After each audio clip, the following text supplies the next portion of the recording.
Good evening, ladies and gents, and welcome back to another episode of GKP Live. I hope you're all good and had a lovely week. Usual thing, we will be right back after our short introduction.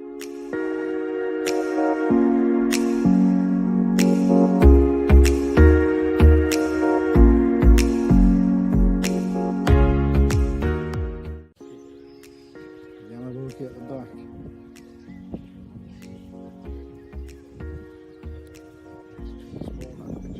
Yeah, she is. This would have, if I were going to pick this show, there you go, guys. I would have picked that one. So we've got a lot more up to come. Nice patterning, nice separation. Look at that, beautiful fish. And again, check this out, guys. This is something else. That is beautiful. Absolutely stunning. Yeah. Nice wild common carp coming up for a piece of bread. Perfect. Let's have a look at his koi facility again and look at this full cherry blossom. Absolutely beautiful. I'm going to get from the other side so we've got the sun behind us so that you can see this bit. This is absolutely stunning. Yeah, it is.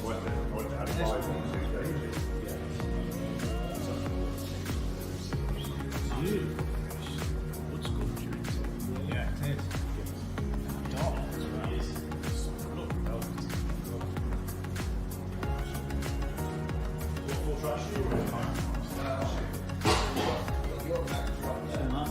Beautiful. Without further ado, I'll get us inside, have a look round, and let you see what you think. Catch us in it. In this whole complex, the fish are stunning.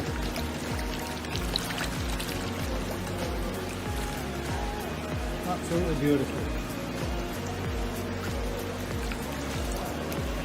One bat after another. Really nice, exactly there.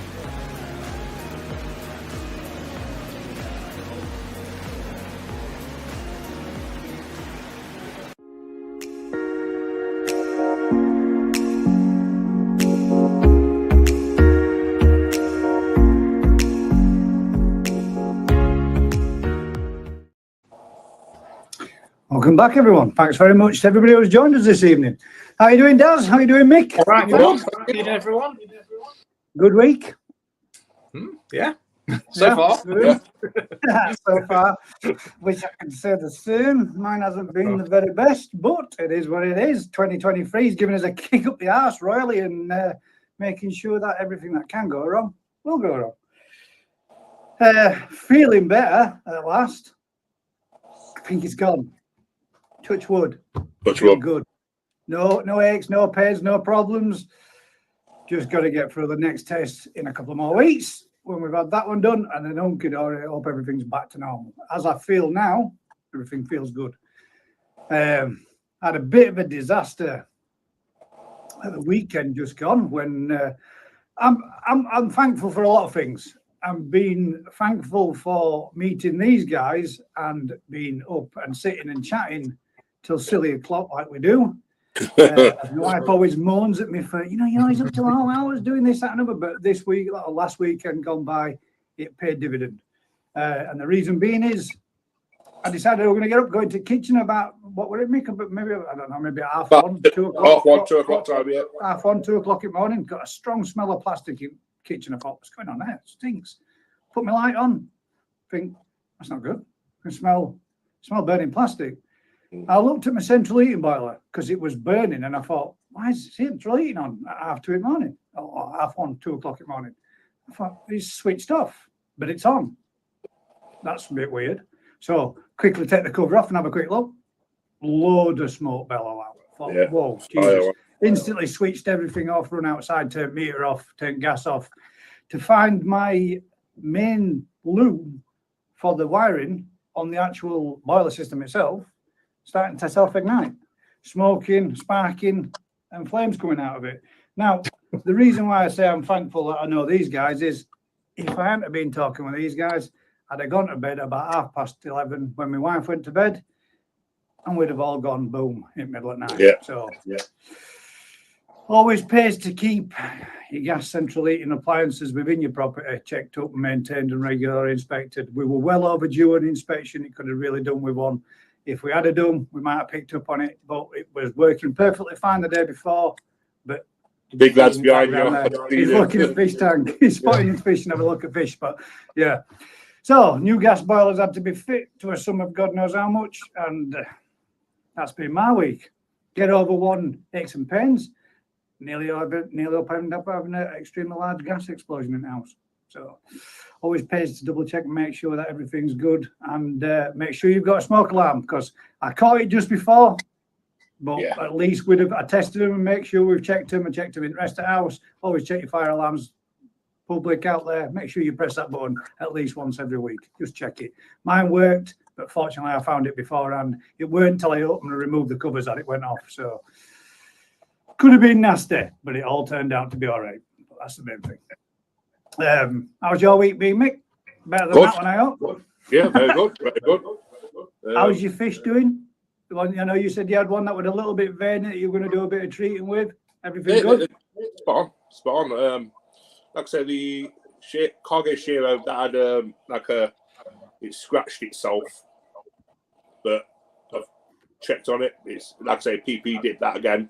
So that's had 2 PP dips, where the shower has had 1. And like I said, spot on, both spot on there. Swim around. Looking really good. That's the main thing, innit? The main thing is it's doing good and it's all right. That's what we want to hear. Right. Daz, how's your week been? All right, thanks. I've been up at doing any more progress on the farm? No, not this week. No, I'm hoping to go over. Well, I am going over at the weekend to do a bit more. Me and Colin are going to do a pond clearance on Saturday. That'll be interesting. See if we can get a bit of footage of that. Clearing out all a really overgrown pond. I think it's not been touched for 30 years. So there's like the lawn's growing in the pond basically. I think it's about 3 foot deep, so it's going to be a fair bit of water to pump out. Yeah. But, have you got to? Is there any stock in it that you know of? Or?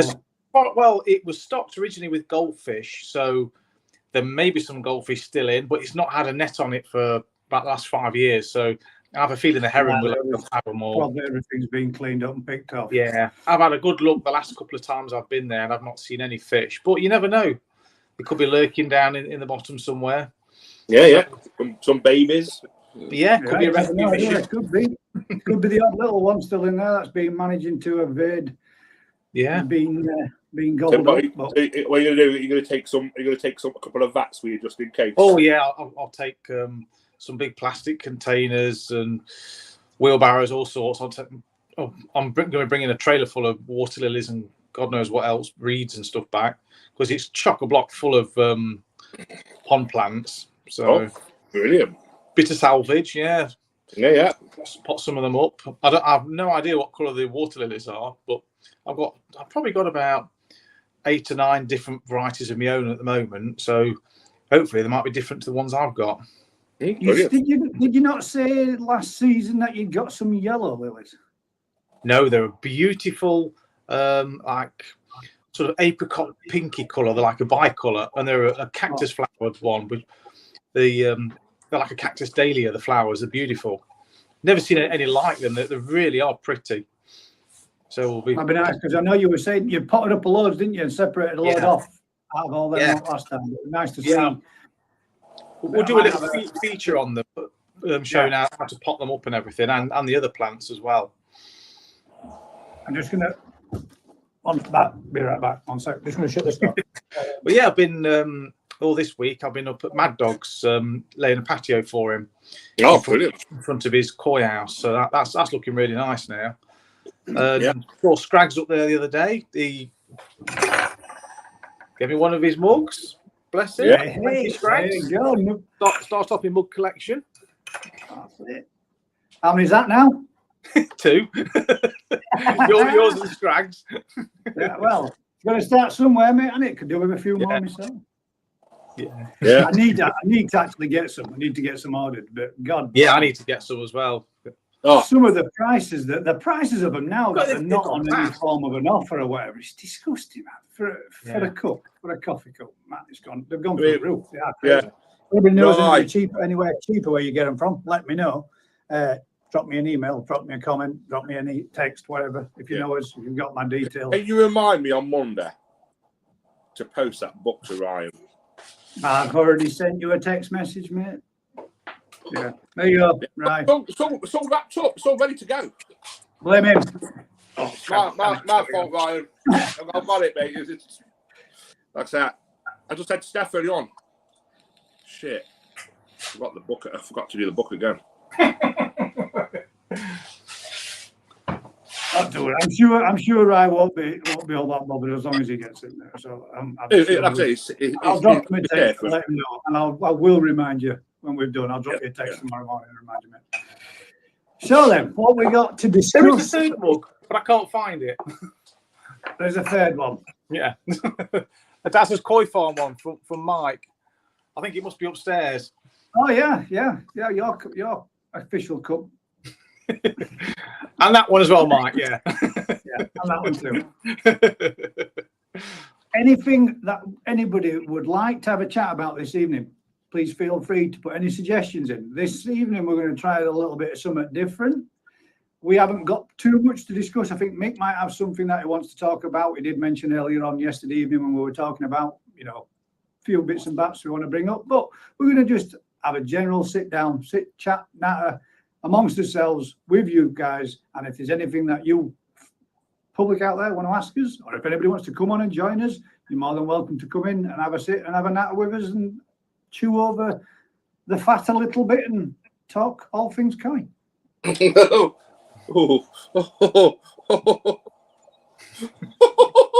What was that? What's up with Santa? What's it called? He did a skeggy saying there. Chew over the fat.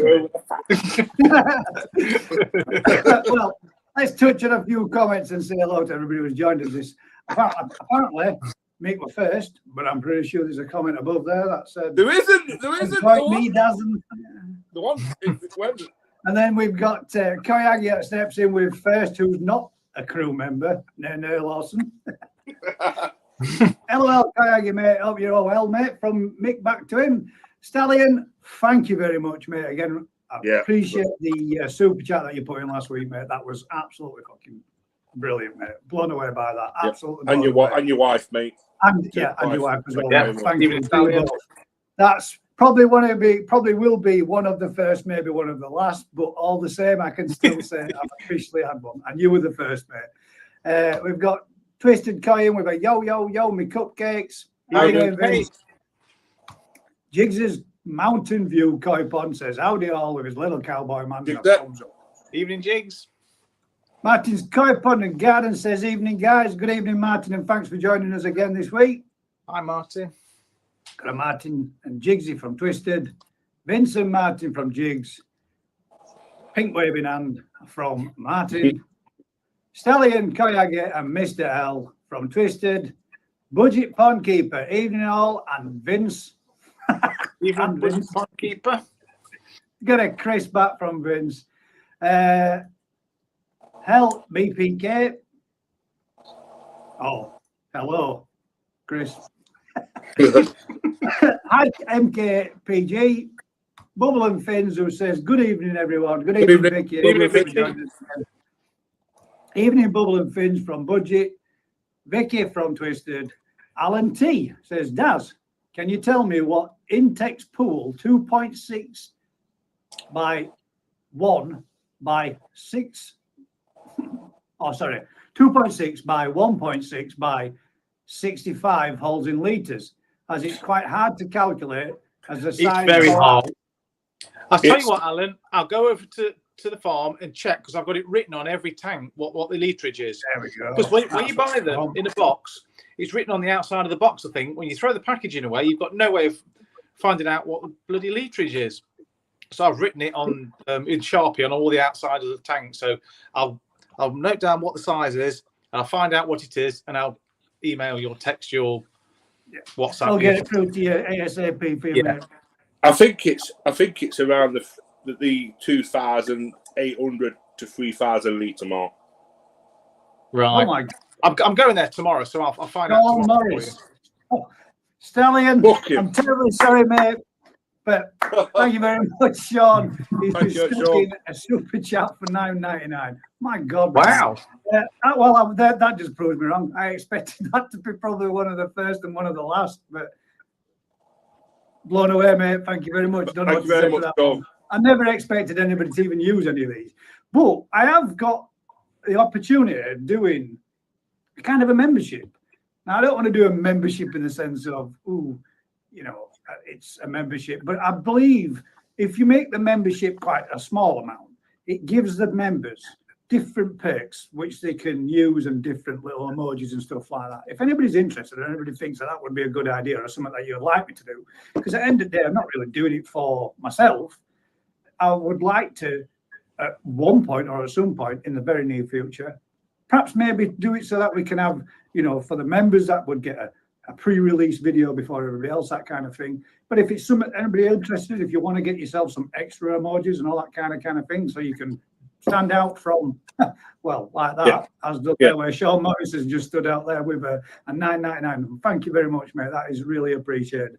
We'll give everybody a special mention in the McCuney post for all those people that have dropped me a super chat. Thank you very much, mate. Like I say, it's not about like we said. It's not about making any money. It's about. It's not at all. If people do things like this, I would love to put back into the channel. Build. Yeah, exactly. The bomb build, isn't it? So that's it. That's my whole process of doing YouTube was never to become famous, was never to be a massive big YouTuber. If I ever got there or do get there, that would be a bonus beyond belief. Yeah. My idea was to hopefully get to 1,000 subscribers in the hope that I could at least cover the food and at least cover the extra cost in electricity. And then keeping my fish for me is free in a sense. Yeah. And something that I can do and continue putting my content out there for you guys to watch. And that's the only thing I'd like to achieve. And I hope that with things like that, obviously, and with the normal monetization from YouTube, that I can do that. And let's see. That's the idea. If not, the channel's never going to go anywhere, and I'm not going to get rid of my pond regardless. I'll go hungry first before my fish will suffer. But yeah, Alan, we'll get that through to you as quickly as we possibly can, mate, and hopefully get that information as quick as we can so you can sort out what you need to do, mate. We've got Martin's Koi Pond and Garden that says, hello, Vicky and Alan. Sean Leonard that says, evening, guys. Good evening, Sean, and thanks very much for joining us again. Evening, Sean. Hello, Sean from Martin. Sean from Twisted. Nip and Koi says, evening all. And we have got Nip and Koi actually in the back studio, which I'll just do a couple more comments and I'll bring Nip in. He's joined us this evening. Come on to join us, so I will bring him in. I did kind of quickly, abruptly move him out of the studio because we were talking, because I didn't realise we'd got that close to 7:30. So I will have you back on in a second, Nip, if you can bear with me too. Sean Leonard says, hi, Martin. Twisted Koi says, Nip. Sean says, Vince. Nigel.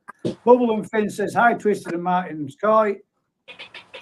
Nip in Koi. Are we all well? Yeah. Yeah. we are. Thank you. I'm happy to say now that I do feel absolutely loads better. Alive, Nip from Twisted. Gaz is running late again. That was my fault. It's, it's stylish, isn't it? It's stylish to be late, I believe. Fashionably late. Living the dream. Simon Shears with what looks like what the hell's that? Is that a boat or is that a milkshake? Looks like a pair of false teeth. Is that a boat? I don't know. Whatever that emoji is. Busy Bee says hello, everyone. Hello, Busy Bee. Thanks very much for joining us again. Busy Bee from Martin, Simon, Auntie Busy. God, that one always nearly. I don't know why, but when I read that, I want to say Aunt Bessie's, and I don't know why. But it makes me want to say it. It's the first thing that comes in my head every time. Thumbs up from Busy, and an evening all from Mr. Tropical Koi. Evening, Mr. Tropical. Evening. Simon Cheers with a thumbs up. Dave from Koi Karma says, hi all. Hi, Dave. Keep Hi, friends. Dave. Hi, all keep friends. Hi, all koi friends. Hope you're all good. How you doing, mate? Apparently, I was talking to someone today that were telling me you're a little bit techno-ish, struggly-ish. I just dropped a minute there, Dave. They were talking about you. Got Koi Karma from Martin, Rocket Boy from Vince, Mark's Koi Garden and Bonsai says, evening all Gaz, Daz, Mick, hope you're all well. Okay, lads, we are. Thanks very much. Thanks very much for coming back and joining us. Hope you and your family are well too, bud. Mr. TK from Vince, Mark, Vince, Dave, Vince, bruv. And then Koyage says, why are we waiting? Oh, God damn you, man. Busy bee. Hope you're well. Dino, missed the last few. Thought I'd jump on and say hello. Thanks very much for coming back and joining us.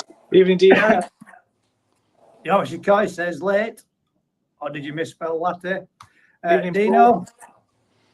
Paul. Hi, Martin. Yes, Vince from Dino. Hello, Vince from Yoshikoi. Martin, Vince. Hello, lads. Lateness, I blame Mick. You can, because it was. Yeah. Khaled talking in Discord, mate, and got me distracted. And I ran to go grab a drink, come back and realised we were already ticking over. Let's bring in Nip and Koi and Adam in with us. How are you doing, bud? Evening. Evening. Are you well? Yeah, mate, not bad. I've got to go into hospital on the 11th of March to have my spine looked at. Oh, dear. God. Yeah, they're looking at freezing the nerves in my back. The nerves in your back. Yeah. Flipping heck. When he had my MRI scan, the nerve at the side of my spine was swelling up again. And he doesn't want to operate. And he's on about freezing the nerve off. So we will see. Yeah, I suppose that's better than operating, mate, and running the risk of something going completely wrong. I guess if they operate, there's a risk or potential risk of paralysis. Well, yeah, I mean, I had an injection years ago to try and do something with the nerve, and it paralysed me for 7 days. Bloody hell. Yeah, paralysed my right leg for 7 days. Couldn't do anything. Well, fingers crossed, mate. Yeah. But let's be positive. Let's be positive and say it's going to go fantastic and everything's going to be hunky-dory. Yeah, apart from that, I'm busy doing. Me and Lisa are busy organising the show stuff. Sweet. Any more progression? Anything you want to share with everybody or anybody? Well, Skeggy's come on board for sponsoring a couple of the vats. Oh, dear. And he's going to offer a 5% discount to members for the weekend. Yeah. Nice. Well, that's a good deal. So he's going to do a bit of a little bit of a dry goods stall, then type of thing. Yeah, I've got 3 tables left. That's all out of 36. Wow. That's good. And I've got, now you're having yours, Daz. I've got 16 show vats so far. Brilliant. So if anybody's interested. Yeah, anybody that's a member of the mid-staffs, give me a shout out that I haven't already got in touch with me about show vats or want to sponsor a vat. Please get in touch and we can help you out. There we go. Have you got any contact information that you want to share with them, mate? Anywhere, how they could get in touch? If they look up the mid-staffs Facebook page, the information's on there to get in touch with myself or Lisa. Let's see if, well, you chaps just have a quick chat with each other. Let's see if we can find it and share it for you, mate. Mid-Staffs Koi Keeping Society. Yeah, that's the one. Sorry, I got something in my eye. There we go. Right, I can copy and paste this link in there. Yeah, you're the technical one, I'm not.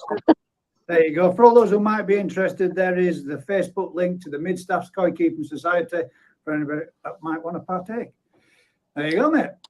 That gives you people out there, all the information is on that website. If anybody's interested, you can contact Nigel and get something sorted out. Yeah, I say I've only got 3 tables left now, so all being good. I've got loads of bonsais and koi dry goods stuff, all sorts of stuff. So Any yeah, wax on, wax offs? wax on, wax. And we've got some stuff for the ladies, some wax ons. Smelly stuff for the ladies. Like, you know, you got wax melts. Them smelly things. Yeah. The The thing is, though, when you come to all those like centre things like that, collectively they all smell amazing. And you go home with that one that you bought, and it stinks. And did you know? They're toxic to koi. they're going nowhere near my fish. Don't worry, mate. Wax melts. I mean, how often do you ever see koi gathering around a wax melt? And you know, If you like say open top tanks as well. If you light one in your bedroom, say I'm in my bedroom now, I light one. It potentially could kill the tropical fish, ones with their lids on. No, seriously. Well, Yankee candles on top of my fish tanks never killed them in the last 4 years that I've been burning. No, Just but saying. Got a lid on. Yeah, but it has an open vent Right, to either side and a feeding opening vent on top. So yeah. maybe Yankee candles aren't. Other candles are available, obviously. Let's touch a few more of these comments. We've got Kaiga says, lateness, I blame Mick. Budget Pond Keeper says, Dean, la. Seskia's Reef from Pond says, hi, everyone. Thank you very much for joining us again. Yes, Budget La. Mick Lawson says, LOL. Yes, agreed. He forgot to get digging done. Carlos with a C says, evening all. Good evening, Carlos. Thanks very much for joining us again. Carrigan Design says, I don't see Mick's queuing tonight. I'm unsubscribing. Don't let the door hit you on the ass on the way out. See you in a bit, mate. I'm not allowed to show it, mate. Dino, but we'll have to meet you at Jack's place. He's some amazing fish. Anyone else going? There you go. Mick Lawson says, good evening. Thanks for joining us all of you. Shisue from Koyage. Yes, Mick. When is everyone going to Jack's? we're not. Get digging. Hi, Paul. Good evening from Keith Smith. Good evening, Keith. Thanks very much for joining us. Good evening, Keith. I hate it when it does that, when it does a massive jump and scrolls halfway up screen. Seskia's Reef says, hi, Mick, with a wave. Ed the Koi Keeper says, evening all. Good evening, Ed. Thanks for joining us again. Evening, Ed. Again, mate. Saw you last night. Greg68 says, evening, Dino, you filthy animal. Even if you've just missed Daz sharing your coffee cup, mate. I don't know if you were on or tuned in, but he definitely did. Dino 1978 says, not sure on dates. DT Coy says, good evening, everyone. Good evening, Dave. Evening, DT. Many returns for yesterday, mate. We'll get it out and shout it out online for you, bud. Many more to come. Yorkshire Coy says, evening, Coy Karma. Aha, Skag from Dino. Twisted Coy says, Carlos, Seskia, Ed. Mr. Tropical says, Dave. Hi, Dave. Evening, sir. Twisted one from Scrag. DT, the main man from Yorkshire Coy. Dave Scrag. Vince, DT Coy. Vince, evening all from West Brom Coy. Good evening, West Brom Coy. Evening, West Brom. Thanks very much for joining us again, bud. Oh, Mr. T from Koi Karma is the next one. And we've got a Baldrick. That threw me then, and I just realised who Vince is talking to. That's Dave. Baldrick. Yeah. Koyaga Design says, Twister said he wants you all send me mugs. I'll tell you what, mate. You make a mug and send me one, and I'll send you one. How's that? No, them prices. Good evening, all. Sorry, evening, all. Hope everyone is well and looking forward to the weekend. I'm looking forward to the weekend. Evening, Phil. Even though I've had the last 2 days off, I am looking forward to the weekend. Get my pond cleaned up, tidied up, good water change, filter change. Filter clean. And I think I'm going to get it prepped and ready for, the official. Everything's starting to grow in my garden. Bulbs are coming up. I reckon spring's on its way. I've got tulips starting that sprout by the look of it, or they could be, tulips, daffies. What do they call those ones that they use for cooking? The inside of the crocuses. Yeah, crocuses coming up. What do they call that stuff inside a flower that comes from the crocus? It's a pollen. Saffron. Saffron. Yeah. That's it. Yeah, The saffron. spice. Those are all coming up in the garden. But you know, when you sent us that picture the other day, Dad, saying, does everybody want some Snowdrop. snowdrops? I've planted about 150 bulbs in my garden then, and none of them come up. Yeah, at all. but the thing is, you've got to plant them in the green when they've got leaves on. No point planting little dried bulbs because the snowdrops have a very high mortality rate if you plant them when they're dry. Right, so they're better to take them out when they're Yeah. already flowering and Yeah, plant if them and dig a spot for them. Or if you see them at the garden I've centre, tried it's growing in a bulbs, pot, bulbs, buy bulbs. those. Yeah, all right, I'll do that then. I'll give that a go next time because they're probably one of my favourites. Those and Yeah. bluebells, but you can't pick them anymore. I pick them. You can't. Yeah. They're I wouldn't protected bother out. with bluebells. They're very invasive and they'll start to Yeah, that's self-seed why I all like around them. the I like it. Yeah, I like take to over. plant that. Yeah. It takes over a space, and then you don't have to do much else when they come up. It's just there, bit of colour. But they don't last that long, do they? No, then they go all slimy when the leaves all collapse down and yeah. Can we give I mean, I enjoyed. I mean, we watched it before we come on live, and I watched it earlier on as well. Can we give Saskia's Reef channel a good shout out because their tank, it's something else. I mean, them blue Royal Tang. Is that why you were late, Mick? No. But tell you now, Saskia, if you ever come on the live and give us some advice on marine fish, that would be very, very much grateful. I know it's a koi channel, but prominently, Yeah, but It's still of interest to everyone. but that tank is something else. I'm sorry, that is amazing. There you go, guys. As a recommendation from Mick and obviously from ourselves, there's Saskia's Reef and Pond and a very well-deserved channel. 1.32k subscribers, so she's got to be doing something right. Yeah. But it's beautiful. I mean, that reef. Plenty of content, plenty of quality videos for you to all have a look at. For all those that haven't already been and visited, swing by, drop her a like, drop her a sub, let her know we've sent you. More than welcome, Saskia. I tell you now, when I seen that vid, what I watched earlier on, I'll tell you now that your tank something else. I mean, are they all live coral or are they polymer based? That would be interesting because I'm telling you that, beautiful. You'll have to keep up with the comment coming on there, mate, because you can see it and I don't get it. I can see it. until I get Yeah, down to it, so. Yeah.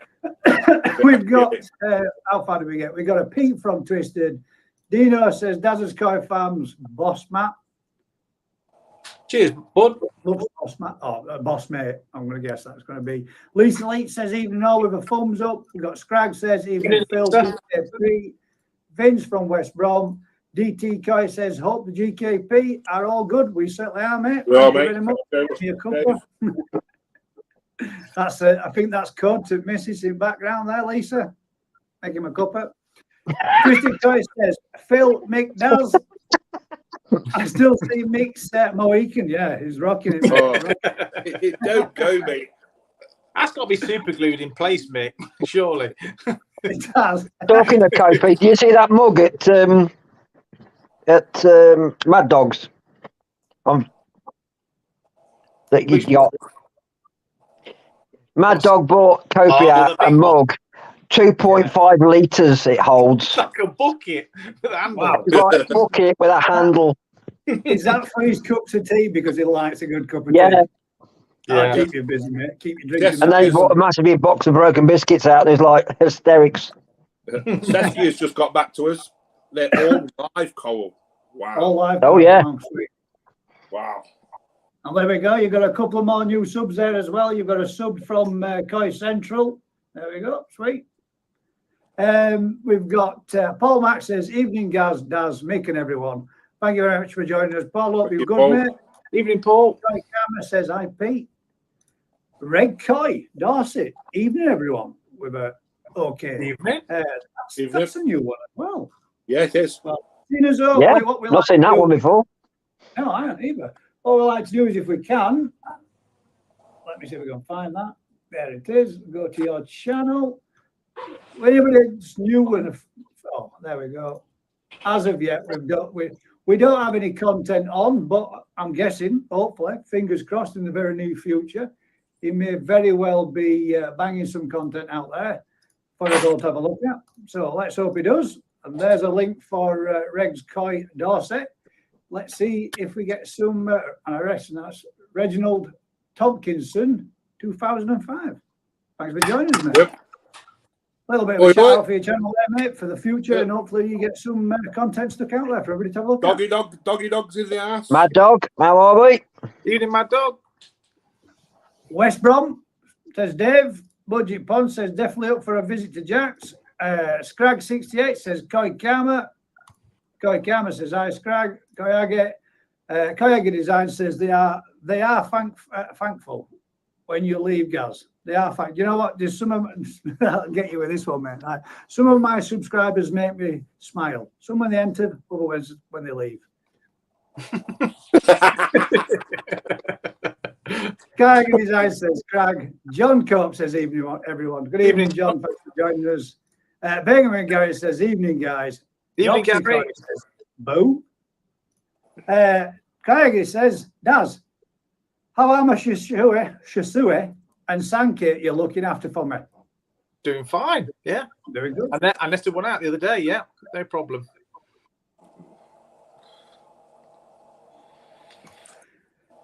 Dino 1978 says, well done, Mick and Daz, saving ponds and lives. Yeah, when you talked about us keeping you awake. Well, it's true, mate. As stupid as it sounds, if I had gone to bed, we could have been screwed. Really could. Yeah. Which is a bit scary, man, to think. Yeah. Hopefully it'd have tripped out, but who knows? It shouldn't. He wasn't even in the on position. That was a scary bit. So it was the tiny little switch. It was the switch over from the mains hot water to the heating. The heating, yeah. And that switch system itself had just started to burn out on that one particular loom. So yeah, scared the shit out of me, to be fair. Well, makes you think, doesn't it? Makes you think for a bit. What was watching over you, Gaz? Yeah, somebody kept me awake till silly o'clock in the morning. And thankfully, for once, that's all right. I'll keep you awake. We were counting, weren't we? We were counting. Well, you weren't working. I did actually. When I realised it were done, I came back and we switched it all off, like, and carried on calling. And then wife come down saying, "What the hell's that smell?" I'm like, "Yeah, boiler's on fire. Don't panic." All good. Mike Journey says, "Good evening, all. Thank you very much for joining us, mate." Evening. Telford says, Scrag, Pete, Vince, Dave, Daz, Paul, DT, and everyone else. He always has his favourites, doesn't he, Phil? I reckon you should start listing everybody, Phil. We'll get like 25 comments and 40 odd names for me to read out. He hasn't got that long. Evening, all I've missed. Yorkshire Guy says, I've been quoted 2,500 for a new boiler. Yeah, about right, mate. That's about what I'm paid. Yeah, that's another story. We're not going to go there. Kai Karma says, Mike with a double thumbs up. Hello, Phil. Hope you're well from Yorkshire Kai. Hi, Phil. Evening, Phil. Very lucky, was mate. Very much so indeed. Very, very lucky. Yeah, what you do now, you take the old boiler out, take the valve off, just put it to hot water and put it up to the pond. Mate, that boiler's no, it was not going nowhere ever again. God damn, that thing went knackered. Didn't know it was that knackered. Even the flue that went through the wall, obviously between the cavities, over the years must have seeped through the pointing, and it had rotten a great big hole in it. And you would have never known that, because even when you took it out to service it, you would never see that because it was between the cavity. So it was like it's leaking in the walls. This is broken. You need a new one. Just a moment, I'll take it. Didn't say broken. We've got another gentleman or lady that's come back again. Must have enjoyed it. Shrewsbury Coy. They've come back. Evening, Welcome back. Thank you very much. Evening. Evening. Dino says, get the kids to rob you a new one from new houses that get built in the area. you been Bridgewater View as well, mate? They keep getting loads on there, absolutely loads. They keep robbing them, keep getting. I think it's bad for Redrow, and it's bad for all building sites and all of them, but it's good for us because all the damage the car's doing it, I get to put it all right. So it keeps me away. Not good, but it's good. Do you go around at night with a hammer around the site, smashing things, Gaz? I'm pretty sure, Daz. I'm pretty sure. You know, to be honest, some people, I think some people do it deliberate. I think a lot of it is deliberate. And you know, there's stuff like where you see, you know, somebody's put a door on and they swung it round out of the way and they fit a toilet, and then they go like that to try and shut toilet and they can't shut toilet because it's stuck behind door. I've seen some random shit, mate. It's some bad stuff. Some people really don't think at all. Simon Shares from Kayak, yeah. Simon Shares has come up with a good question. Simon Shears, let's have a look. Yeah. Why in ponding not so many people? It's not so many keepers using protein skimmers, ozone, which is used in the other aquatic life with great success, but is shunned in pond keeping. Right. The protein skimmer's not, but the ozone generator, it's a lot more temperamental when you do it. There are a lot of people that do use a protein skimmer, aren't there? So a lot of protein skimmers about, yeah. A lot of protein. It's not a skimmer though, is it? It's a protein fractionator. reactor. Is it a fractionator? Yeah, Well, reactor or something like that. Where it still makes the skim-it as Foam. what's he called? Righty would call it. He calls it the skim-it, doesn't he? And he uses it, and he's mastered his. There is a lot of channels out there that have got them, but the ozone what's the ozone one? What's that?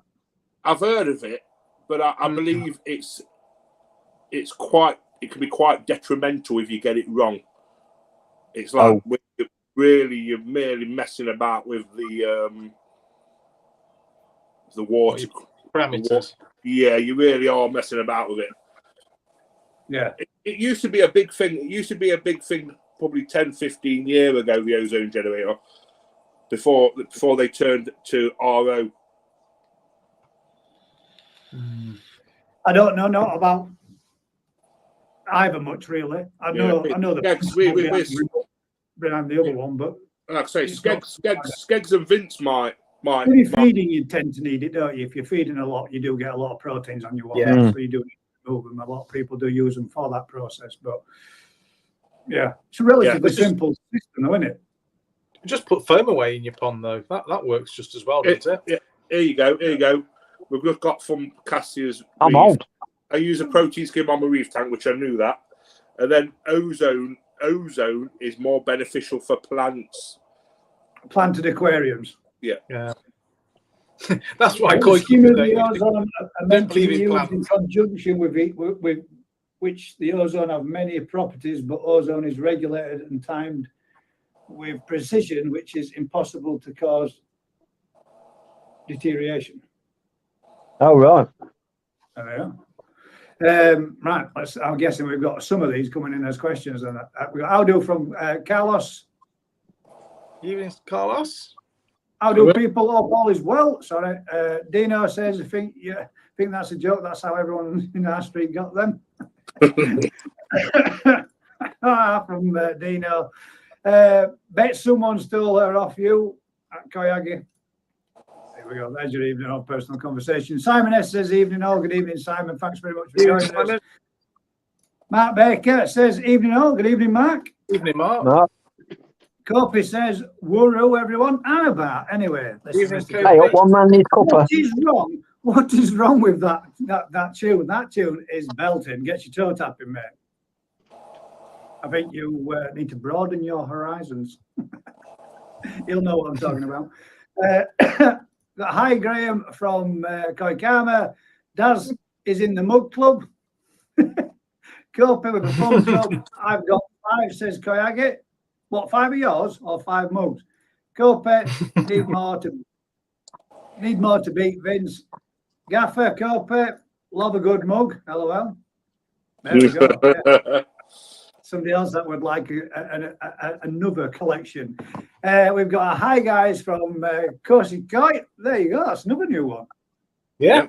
Hi there. What's it called? You're looking beautifully in your little red number tonight. Anyway, Shall we do a shout out for Cozy Koi? I'm just.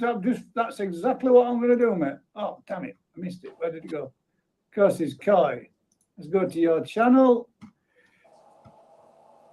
Oh, and we haven't no content, but we will stick it there in the hope that perhaps maybe someday or one day you're going to do.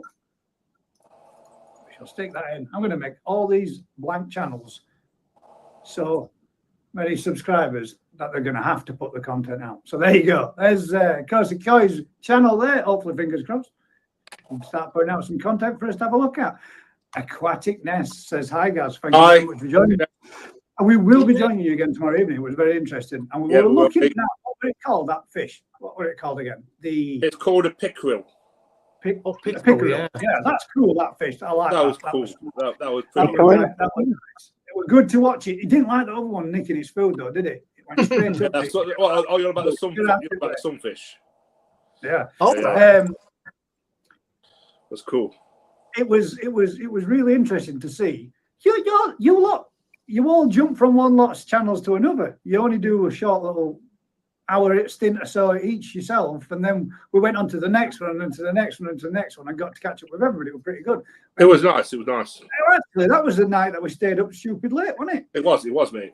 And the only reason why we stayed up late was to watch your live. So thank you. Yeah. Technically, I got you to thank for not blowing me house up. Yeah. That's what started us down the line of going to live after live after live, wasn't it? Yeah, and thank you very much. Thanks very much for the extra subs. Yes, and thank you very much for the people that did subscribe and came along from. Like I say, you can give her a shout out because it's not like I say we enjoyed that. Actually, we could and we should. In fact, we will. Because we enjoyed that. We enjoyed. What we could do with is I'm going to have to teach my moderators how to do this. And then, where's that gone? Where's it gone? Have I passed it? No, it's there. Yeah, there we go. Second. There we go. This lady and her husband, I'm hoping it's your husband and you're not just partners. I'm sorry, I apologize if it is. This lady, Aquatic Nest's channel, well worth a shout and well worth going around to have a look at. Yeah. Swing by, guys. Tell them that GKP sent you. Let them know. Watch some of the content. They do a live on a Friday night. It's on late because obviously it's the States, but I think it starts around 11:30, 12 o'clock our time. So, but it's well worth it, and it's a lot of fish that you wouldn't expect. You would never see. Yeah, that you wouldn't normally ever see at all. They're all cold water. He specialises in cold water, and I'm not 100% sure if Aquatic Nest does as well, but I think she does. I think it's the same tank, same fish. I apologise if it's not. But yeah, well worth swinging by and having a look at. If you can do us a huge favour and pop round and give them a subscribe. Yeah, that last week was very much appreciated. That was at Cold Water Aquatics. She's just put, thank you very much. Cheers. My pleasure. Copy says phones on charge, batteries flat. Koyaga Design says, question, Daz, how my Sankey's in Shisui's? I think we've already had that one, or is double typing on us. Yes. I'll pop on after I've finished cooking my hot dogs. Well, that's going to take some time. Should be cooked by now. You super chef, you bits. That mug Copy used at Matt Dog was the best. Got a Dixie, Dave, Budget Pond Keeper. Can the return from an easy pod be lower than the pond, or does it need to be above the pond height? Depends whether it's being gravity fed or pump fed. Seskia says, started my pond build Monday, cracked my rib the day after. Oh, that's a slow healing one as well. It takes some time for a rib to heal up. And I can't do anything about it.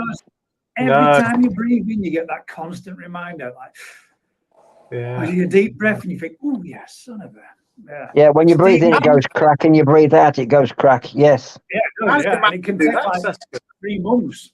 I'm gonna say jumping in on shovel, maybe something like that. Or did you Easily fall in done, the though. pond? I hope not. Steve G says, evening all. Good evening, Steve. That dog is stunning. There you go, Mike. Mr. Tropical Koi. Check out that fella. Oh, That's my wife just come in today to check out me.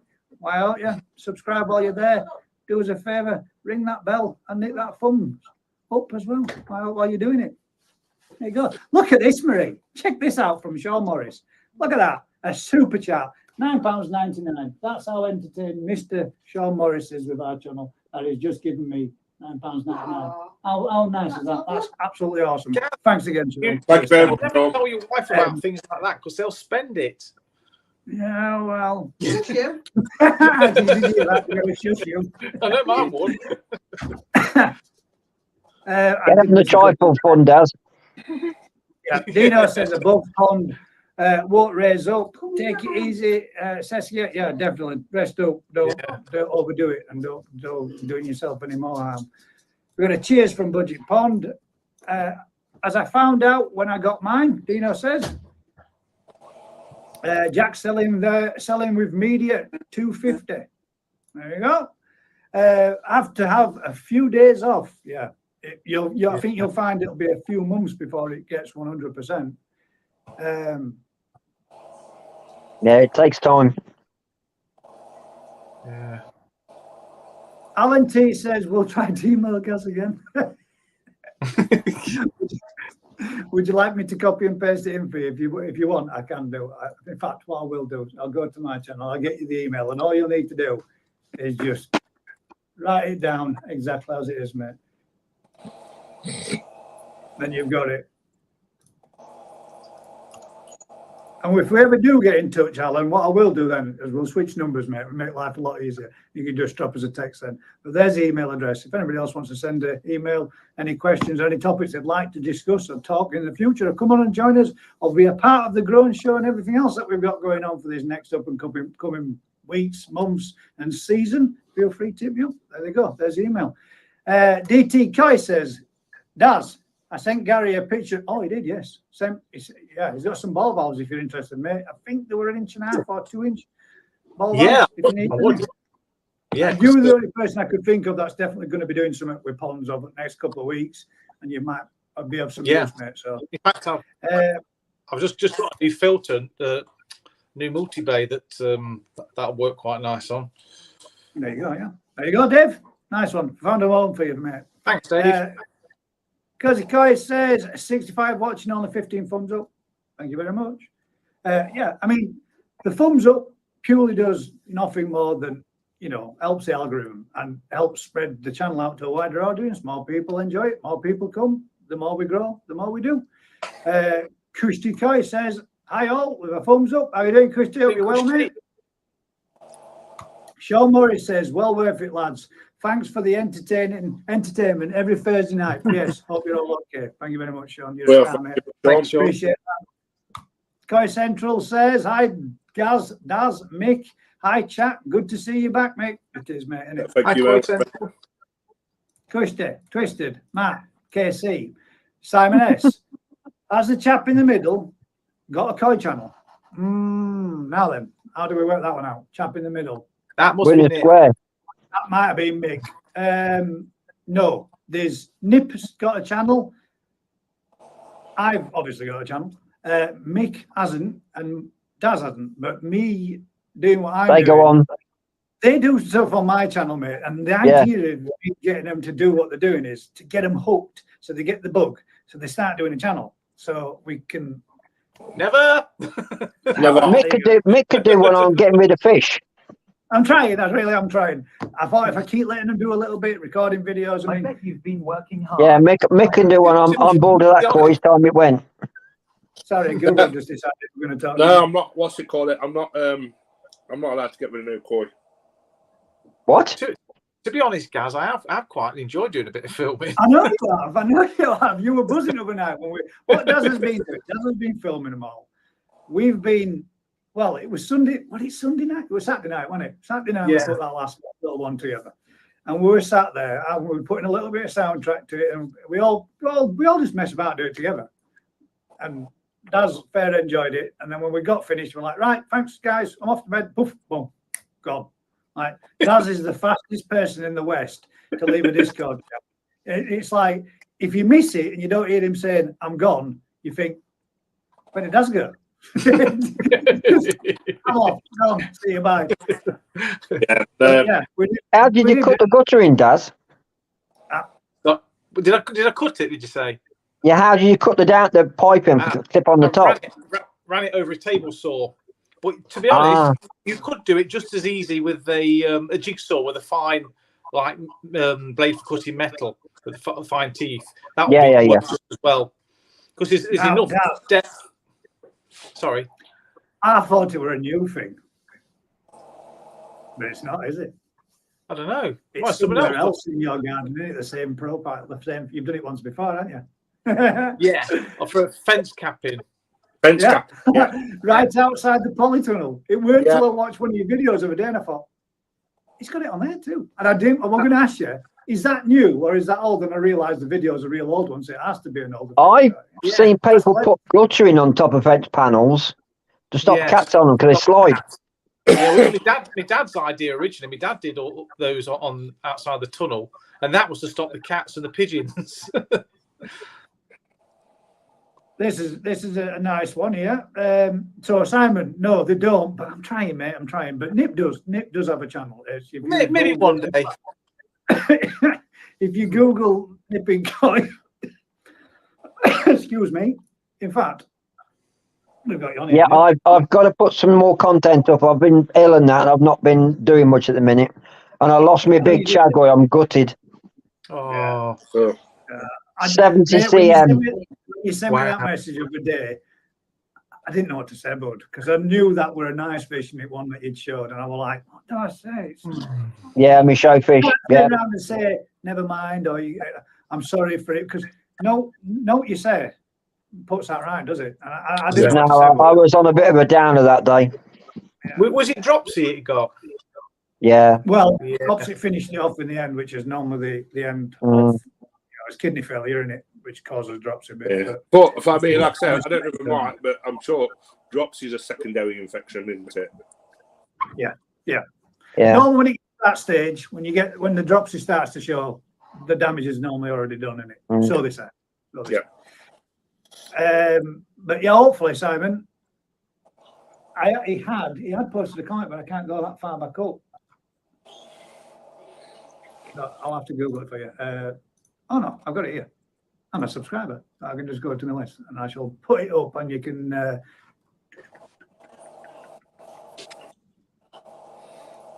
go to his channel.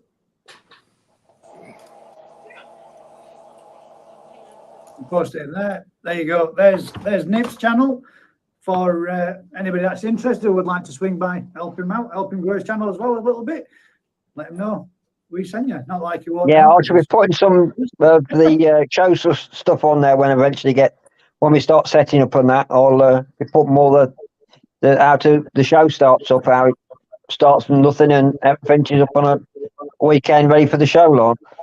Yeah. That's good. You really want to bang some of that content on your channel list for this show, mate. I mean, that'll get it popping. You get some good views on it, and you're going to get to see the behind the scenes and everything. You can film all sorts on that, mate. Yeah, that's what I'm aiming to do, so people can see then from when Marquee first arrived to then ready for Saturday morning for the fish to arrive, what goes on. Yeah, it makes some good content. DT guy says it makes Thursday nights interesting and informative. Thumbs up. Take my hats off to the GKP. Thank you very much, mate. And if you want to come cheers, you know that. Pete says, Coy Central says, Pete, Vince, thumbs up, cupcake. Yosh Guy, my technical advisor channel with 3.5k subs makes me around £50 to £70 per month. It helps to run my pond. That's it, mate. That's what it's about. But that's what I'm hoping. If nothing else, it'll take a little slice out of what it cost me each year to run it. If it grows and it builds on that, then fantastic, mate. Fantastic. This is a one. John Wales. Evening, lads. We're all on the other Evening, John. This is what we were talking about this last night. We're all buzzing. Yeah. Absolutely buzzing for it. We have had one person drop out. So if there is anybody that needs, we unfortunately, Mr. Mike Bass can't make it because he's doing some reenacting with his group of sword boshlers and Knights of the Round Pond. So Mike won't be able to be with us. But he has said he has been before, and he would like anything else that we're doing, he'll catch up with us on next one. So I hope you get some footage of that, mate, so we can see what's been going on. Yeah, that'd be interesting. Be good to see you get a crossbow to back it head. Yeah, don't get an arrow in the eye or anything. Have you seen them though? They use them with like sponge balls on them, don't they? And they're arrows and stuff.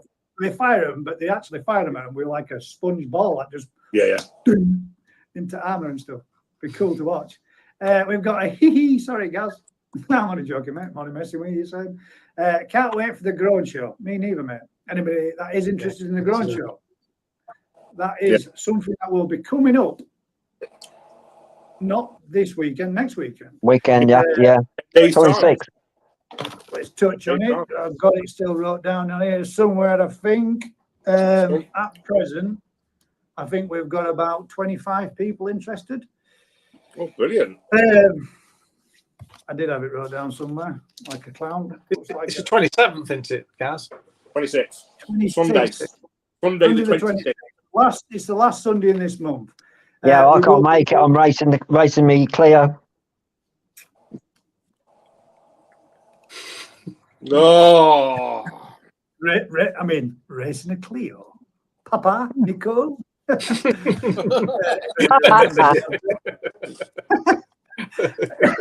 anybody would be interested in entering the Grown Show, there is a couple of videos on my channel about it. Feel free to swing by, check them out. We will be meeting up between 10:30 and 11.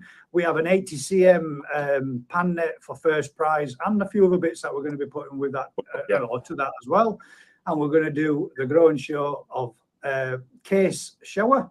They are between 22 and 28 cm now at present, and we're all hoping to meet there between 10:30 and 11. And then we're going to do the draw, pick out the fish, and then 2 minutes, depending on how many people turn up. We might get a little bit longer, if not 2 minutes. Have you got a little bit of a snippet footage you can quickly put up? Oh, let me see if I actually. I think Carlos put a vid up.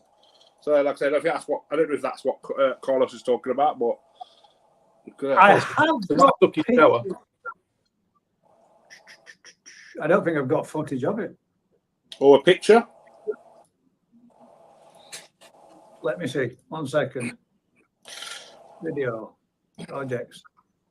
I thought you had some video, Gaz, of them. Yeah, I didn't know, mate. But tell you now, we've seen them, and tell you now, they're beautiful. They are very nice. Was it on your Facebook page?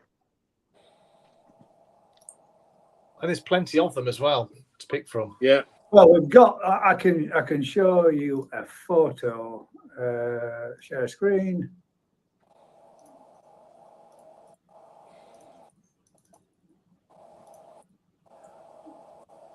If I have met that full size, there are a sample of the shower that we will be having to pick from. Like I said, they're from Case. Or KSI, I think that's the way it's pronounced, not 100% sure. But yeah, they are the Grown Show fish that we will be using, or a sample of the grown fish that we will be using. If everybody's interested, the full details are on one of my recent videos on my channel. Feel free to swing by. Let me know. Drop me a comment. Let me know you're in. If you're in and you want to be a part of it, job's a good one. We shall see you there on the day. That's them. I mean, the quality, like I say, the quality on those fish. Yeah, there's some extremely nice fish. And I may say that I was watching an auction the other day. I'm not going to mention the name because I don't forget. Same fish, same supplier, same size. Same fish, same supplier. They went for 147 nicker. Yeah, and if anybody is interested in having one, ours are going for £80. So yeah, nice fish, good quality, £80. Quality. And one, like we said, we watched an auction live the other week. The same fish, roughly around, I think about 25 cm, and it went for 140 quid. 147. 147. There you go. 147, Nick, yeah. DT says, Dave says, yes, I can't wait for Adam Breyer. Well, it's not a grown show. It's Adam Breyer visit. Koi visit. Yeah, but what we are going to do for the Adam Breyer visit, for all those that are coming, and if anybody else does want to come, let me know, because I might have a couple more spaces that we can chuck in there for anybody that might be interested. What we are going to do is we're all going to put in a £10 for 5 raffle tickets, and whoever the lucky person is, out of the 20 people that'll be going, I'll get to, picked out by, hopefully by Adam and Amanda. That will then leave £200 in a kitty for one person to either pick 2 fish or as many fish as they can get for the 200 quid, or one really nice fish, whatever you choose to do. But it will give that lucky person £200 to spend at Adam Byers. So that's the idea. We're all going to chuck it in. We're all going to have a go. Whoever's the lucky person that wins gets to walk away with whatever they choose to purchase from the said day. DT Coy says, Dave, I'm on about Gazza's Grown Show. Yorkshire Coy says, good luck, Nip and Coy. Carlos Machis says, I lost my spine 21 years ago when I got. I thought you'd had an accident. I forgot about that one. Laughing faces from Mr. Tropical. Fair play to Skeggy, says Jigs. Yes, definitely, mate. Good on him. Nice one, Skeggs, for putting up your dry goods stall. We all do, mate, from Mr. Tropical. Laughing faces, Carlos. Yorkshire Coy says, are you free Easter, Gaz? Yeah, mate, probably, 100%. Drop us a text, drop us a message, mate. Koi Karma says, nice one, Dave. Kayagi Design says, can I sponsor a VAT with Monopoly money for the bifters? There's the first link that I shared, which is Midstaff's Koi Keeping Society on Facebook. For all those that might be interested in any of the information or being part of. What can you elaborate a bit more on what do you mean by sponsor of that? What does that entail?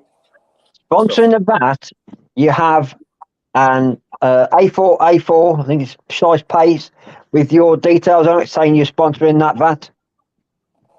Yeah. But what does the sponsor go towards? And it's £20 per VAT sponsorship. What does that basically just bring a bit of extra funding in towards? It just helps. It helps out because the cost of the water's gone up stupidly through the roof. It's a transport cost. It's ridiculous. So it's. Could you put me down for one? I'll sponsor one. There's another one, another VAT for you. You can stick on it. Daz's logo, Daz's Koi Farm. Exactly. Yeah, it all helps. Just puts a bit more back into the clubs to advertising for you as well. So that's it. Yeah, I say Skeggs has got one. So brilliant. Skeggy steps in with a boom. How are you doing, Skeg? Skegster. Hang about. What did I miss? Bullshit statement of the week, guys. What was it, Vince? What did I miss? Oh, no, we're going to get it now because Skeg has jumped in. What did I miss? What was bullshit statement of the week? I'll put it down in the book. Yeah. Carlos says, Skeggy, evening, guys and gals. Skeggy from Mark. Evening from Jamie from Life Around the Koi Pond. How you doing, bud? You're welcome, Daz. Evening, Skeg. Does anyone find sending mugs out? Yeah, it's expensive. It does, mate. It does. It cost me nearly 30 odd quid. In fact, it cost me over 35 quid to send out the mugs that I sent out the other week with the magazine as well. But yeah, it's not cheap, mate. Postage is well expensive, especially if you want it to get there, reasonably quick. One piece. John Cope says, going cold again next week. I don't think it's really, it's not for me up here. It's not really that warm. Well, as Vince says, you northern knuckle draggers. Yeah. I think half the problem with that though is Vince is not too sure what's classed as northern. Anything, Bathing stoke, innit? Anything above where he lives is classed as northern. anything above Watford, isn't it? It's northern to them. DT says, I've done 3 mugs, wasn't cheap, but I needed to send them out. You've got another sponsor there, Mr. Yeah, just seen it. Cheers, Copy. I will be in touch, mate. He's got another one in too. Sweet. Wow, where's Yeah, Bubble and Fins, mate. Bubble and Fins, could she a sponsor? Yeah, no probs.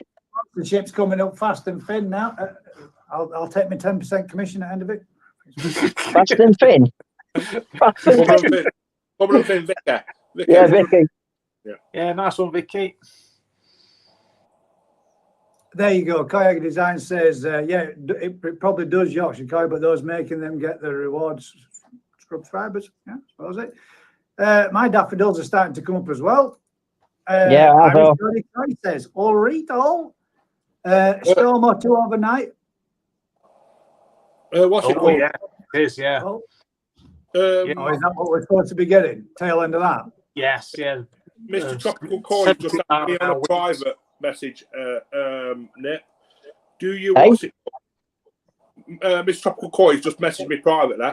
Oh, Do you need to make your own picture of your logo, or will the club do it? If you send it to me, yeah, we'll be able to print them out. So there we go. Might have to sit me on down on one of them. We'll be definitely coming anyway. Yeah. Fuck it. Well, you got to, because Daz is coming. He's bringing some super duper fish. Yeah, I'm a show virgin. You're going in for showing, aren't you, you two? Yeah. Yeah. Nip. Oh, should have said Nigel. Stick me down for one as well. I'll sponsor one. Can I sponsor bat number 12? Bat number 12, please. Bat number 12? Yeah. Why's number 12? Because that's my birthday date. Oh, right, okay. That's my number. Koyagi says, promotion through mugs. So I guess if you have mugs made to promote your channel, then you have to swallow the cost. That's it, man. That's it. That's the... I think it was Aquatic Nessa's channel. Link there. Saskia said, oh no, sorry, that's Saskia's channel. If you could swing by to that link there, guys, do us a huge favour and get her, Saskia a few more, especially now she's nursing an injury as well. Always nice to get a few more. Thank you, Saskia. Paul Butler said, can I sponsor one too? Okay, Paul, not a problem. There we go. I see, mate, you're going to have none left by the time you're done. Hopefully. No, we've got, I think there'll be 18 show vats. Sweet. Scrag68 says, the mugs ain't that bad. It's the postage. It is, mate, isn't it? The postage costs more than the damn mug. IGK, I all from Irish Geordie Coy. IGK, thank you, guys. My pleasure.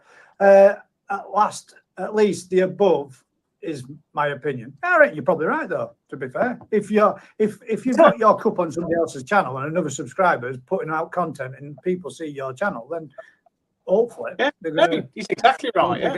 So it is a little bit of an advertisement for yourself on somebody else's collection. I think it's good, though. Something to collect within the community. Yeah, you've got another one. Sorry, Koi Central. Koi Central, can he sponsor one, mate, please? You got another one as well. And Vince. My name on that number 7 is. And Vincent, oh, now I want to pick the numbers. Vince, will you have number 7, please, if you can? That number 7, the twisted one. Yeah, I'd like to say thank you to everybody who's graciously offered to sponsor. Yes, well, much appreciated, people. That's great. In all honesty, mate, it helps towards it, and it's for a good cause, and it means that you can put on a show again, and it helps towards the cost of it, mate, because it ain't cheap, like you said. The prices have gone through the roof and everything. No, I mean, it's £3,500 for the marquee. Yeah. And I know it's really if anybody needs to send it over, do you take PayPal? Can we send it over via PayPal? I'll let you know a little bit later on when we sorted it all out, where we can send it all to, so no problem. You let me know, mate, and I'll drop it out on the channel or on the video, and we'll make sure everybody's got all the details for it. Yeah. Koi Central says sub to Seskia. They're all live corals, which we've got. Beautiful, beautiful. Yeah. Yeah, Vince, I'll put you on back 7.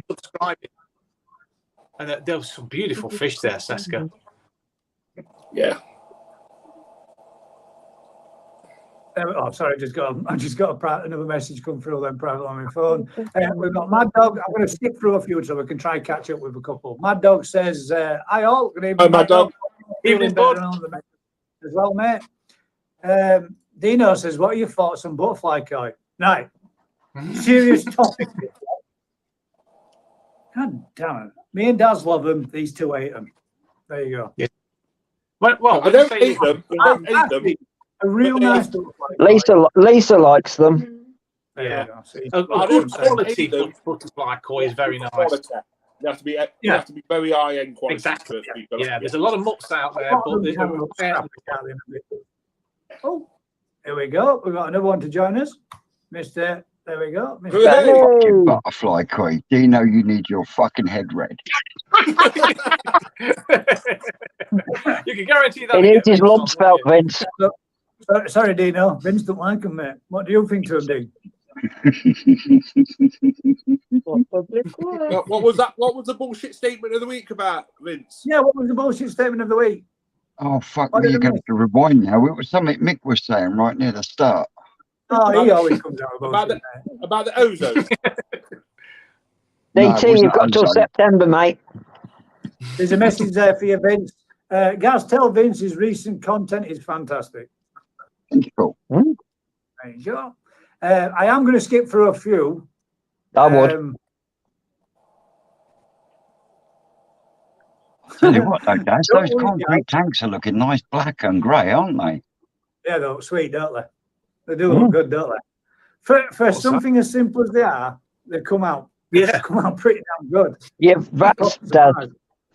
Yeah, thanks. It didn't take much to tart them up and do them. And the thing is, the difference. That was. You'll notice the difference in the temperature having them walls black.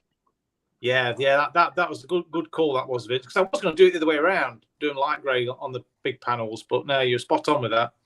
Yeah, black always absorbs the sun. Yeah, and they bake in the sun where they are, so yeah, that worked well. Yeah. Try.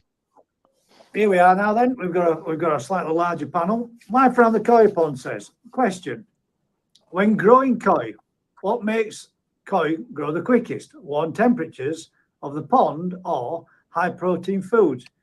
If you could pick only one, which would you go with? High temps or high protein foods? It would be temperature every time. It's got to be temperature, because without temperature, the high protein foods waste of time. Yeah, that's it. They can't absorb it. Yeah. I tell you what, I mean, the fish tank are starting to jump up though.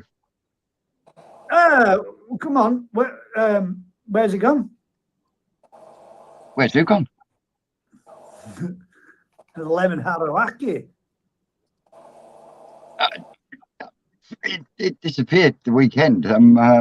But do not panic, my friend. I've had my eye on that little fish, looking at it thinking, man, that's lovely. That's lovely, that fish. That's lovely, that fish. Yeah. And we were watching tonight, me and Mike, and went, first, we both like together, where's Arawaki gone? Where's it? Then Birmingham bunch have nicked it. Has it?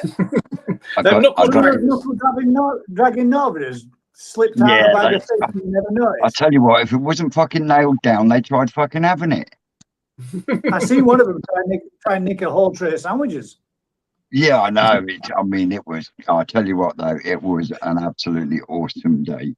It was an awesome day. But no, there is a little one down in the tow tank for you guys. Hey, there we go. Yeah, there is, isn't there, Vince? I've seen it in the tow. Yeah. What we need to do, there's a need to give. Good. What you've got something up and coming, haven't you, for near future? But I don't want to burst the bubble. I don't want to talk about it. But we need to get a certain someday in your life, mate, back into the hobby. Can we stop one moment? I don't know if you want to look at the last comment, Gaz. I don't understand it. Yeah, what? Delete it. Yeah, I don't understand it. Very good. Yeah, I don't understand it, but I can't see anything. The very last comment just come up. Oh, everybody's entitled to their opinion, but on that one, We don't need that one.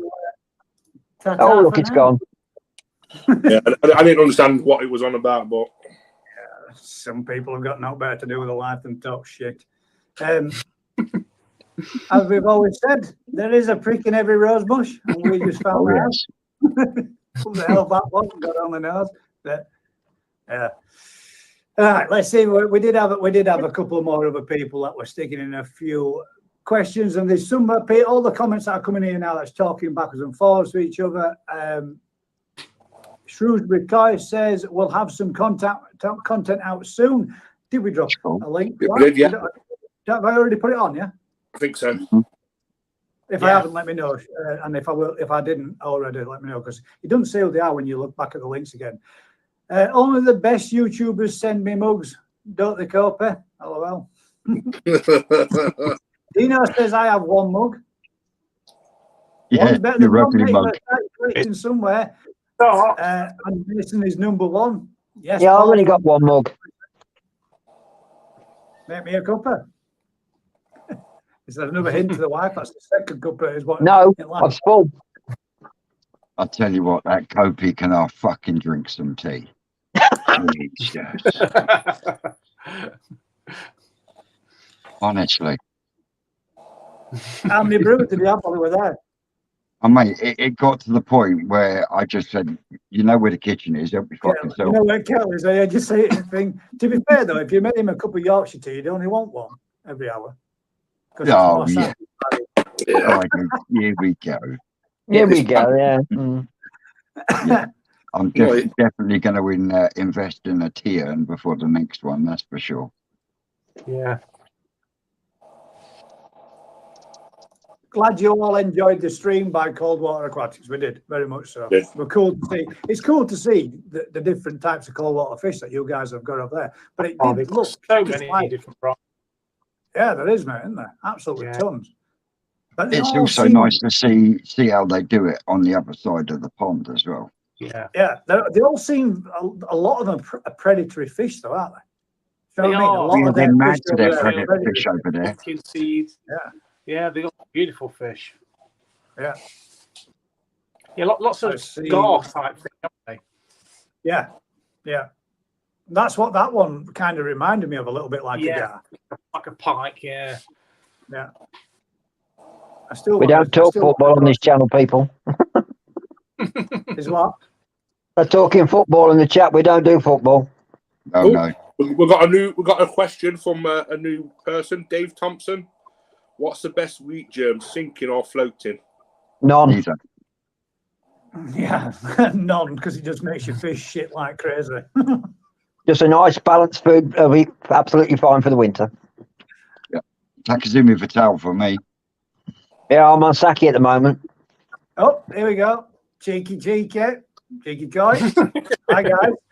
Where's the lady tonight? Unfortunately, she hasn't joined us this evening. Oh, Vicky. More than welcome. She hasn't got that little red number on. Yes. Only weekends. Gaz was wearing it instead. Yeah, I've got it on tonight. You got a little one tonight, yeah. Yeah, little red phone. Koyagi, I'll give 5 mugs away, among other stuff, when I hit the 500, mate. Nearly there. You got to be in it to win it. That's the one, bud. We really have. Which reminds me, we need to now, as we are pushing up over and well ahead of not well ahead, but we're ahead of the 1,000 mark. We need to get our heads together this weekend, guys, and have a chat about what we're going to do, or what I'm going to do, just for you to spitball some ideas with us and let me know what you think would be a good gift, good prize for 1,000 subscriber giveaway. I'd like to do something different. I don't want to do whatever. I'm not saying there's anything wrong with what everybody else has done. and I haven't got some pockets which are as deep as some, but You could do a kitchen makeover, Gaz. As it happens, we do need a kitchen. Oh, sorry, you're not meaning me to have a makeover, damn it. No. You go around and wax on people's kitchens. Yeah, anybody out there needs a cosmetic repair, I can help you out, and I'll do it. You could always send Kopi down to the winner in his mankini. What, with a mug of tea? There's not enough eye bleach in the world for that, though, is there? There really isn't. Scar people for life. I'd do it, though, wouldn't it? I can guarantee you would do it. He would go. Present a cup, a trophy, and a mankini, or whatever, a prize. Ta-da! I mean, that man was actually on loose. Gaz, that man was on loose women with a pair of fucking snowman underpants on, with the old carrot nose. Who was? Kopi. What rubbish you No been way. watching? Was you really? Yes. Go for it, star. You got some balls, mate. I'll give you that. You're not getting me doing that. Yorkshire Corey says, give a pump away, Gaz. Yeah, Vicky said she's here. Feel free to jump in if you want. You're more than welcome. There we go. What we got here? Dino says, I won't do a channel as there's too many bellends on YouTube. Yeah, you're not wrong there, Dino. Yeah, you're proper right there, mate. There is some absolute. But there is in all walks of life, mate. Doesn't matter what you do, what den you're in, there's always people the same. Oh, yeah, definitely, Nigel. There we go. Again, another one. You're right, mate. It does. Mick, can you do a channel on how to avoid digging, Mr. Director? Yeah. He's gonna let that go, is it? It's his favorite one. Busy Bee says, I'm really enjoying Daz's farm journey. I am as well. It's awesome.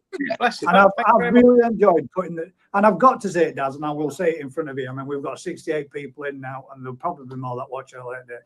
Thank you, mate, because honestly, how I've felt these last couple of weeks, I couldn't go out there and do it anyway.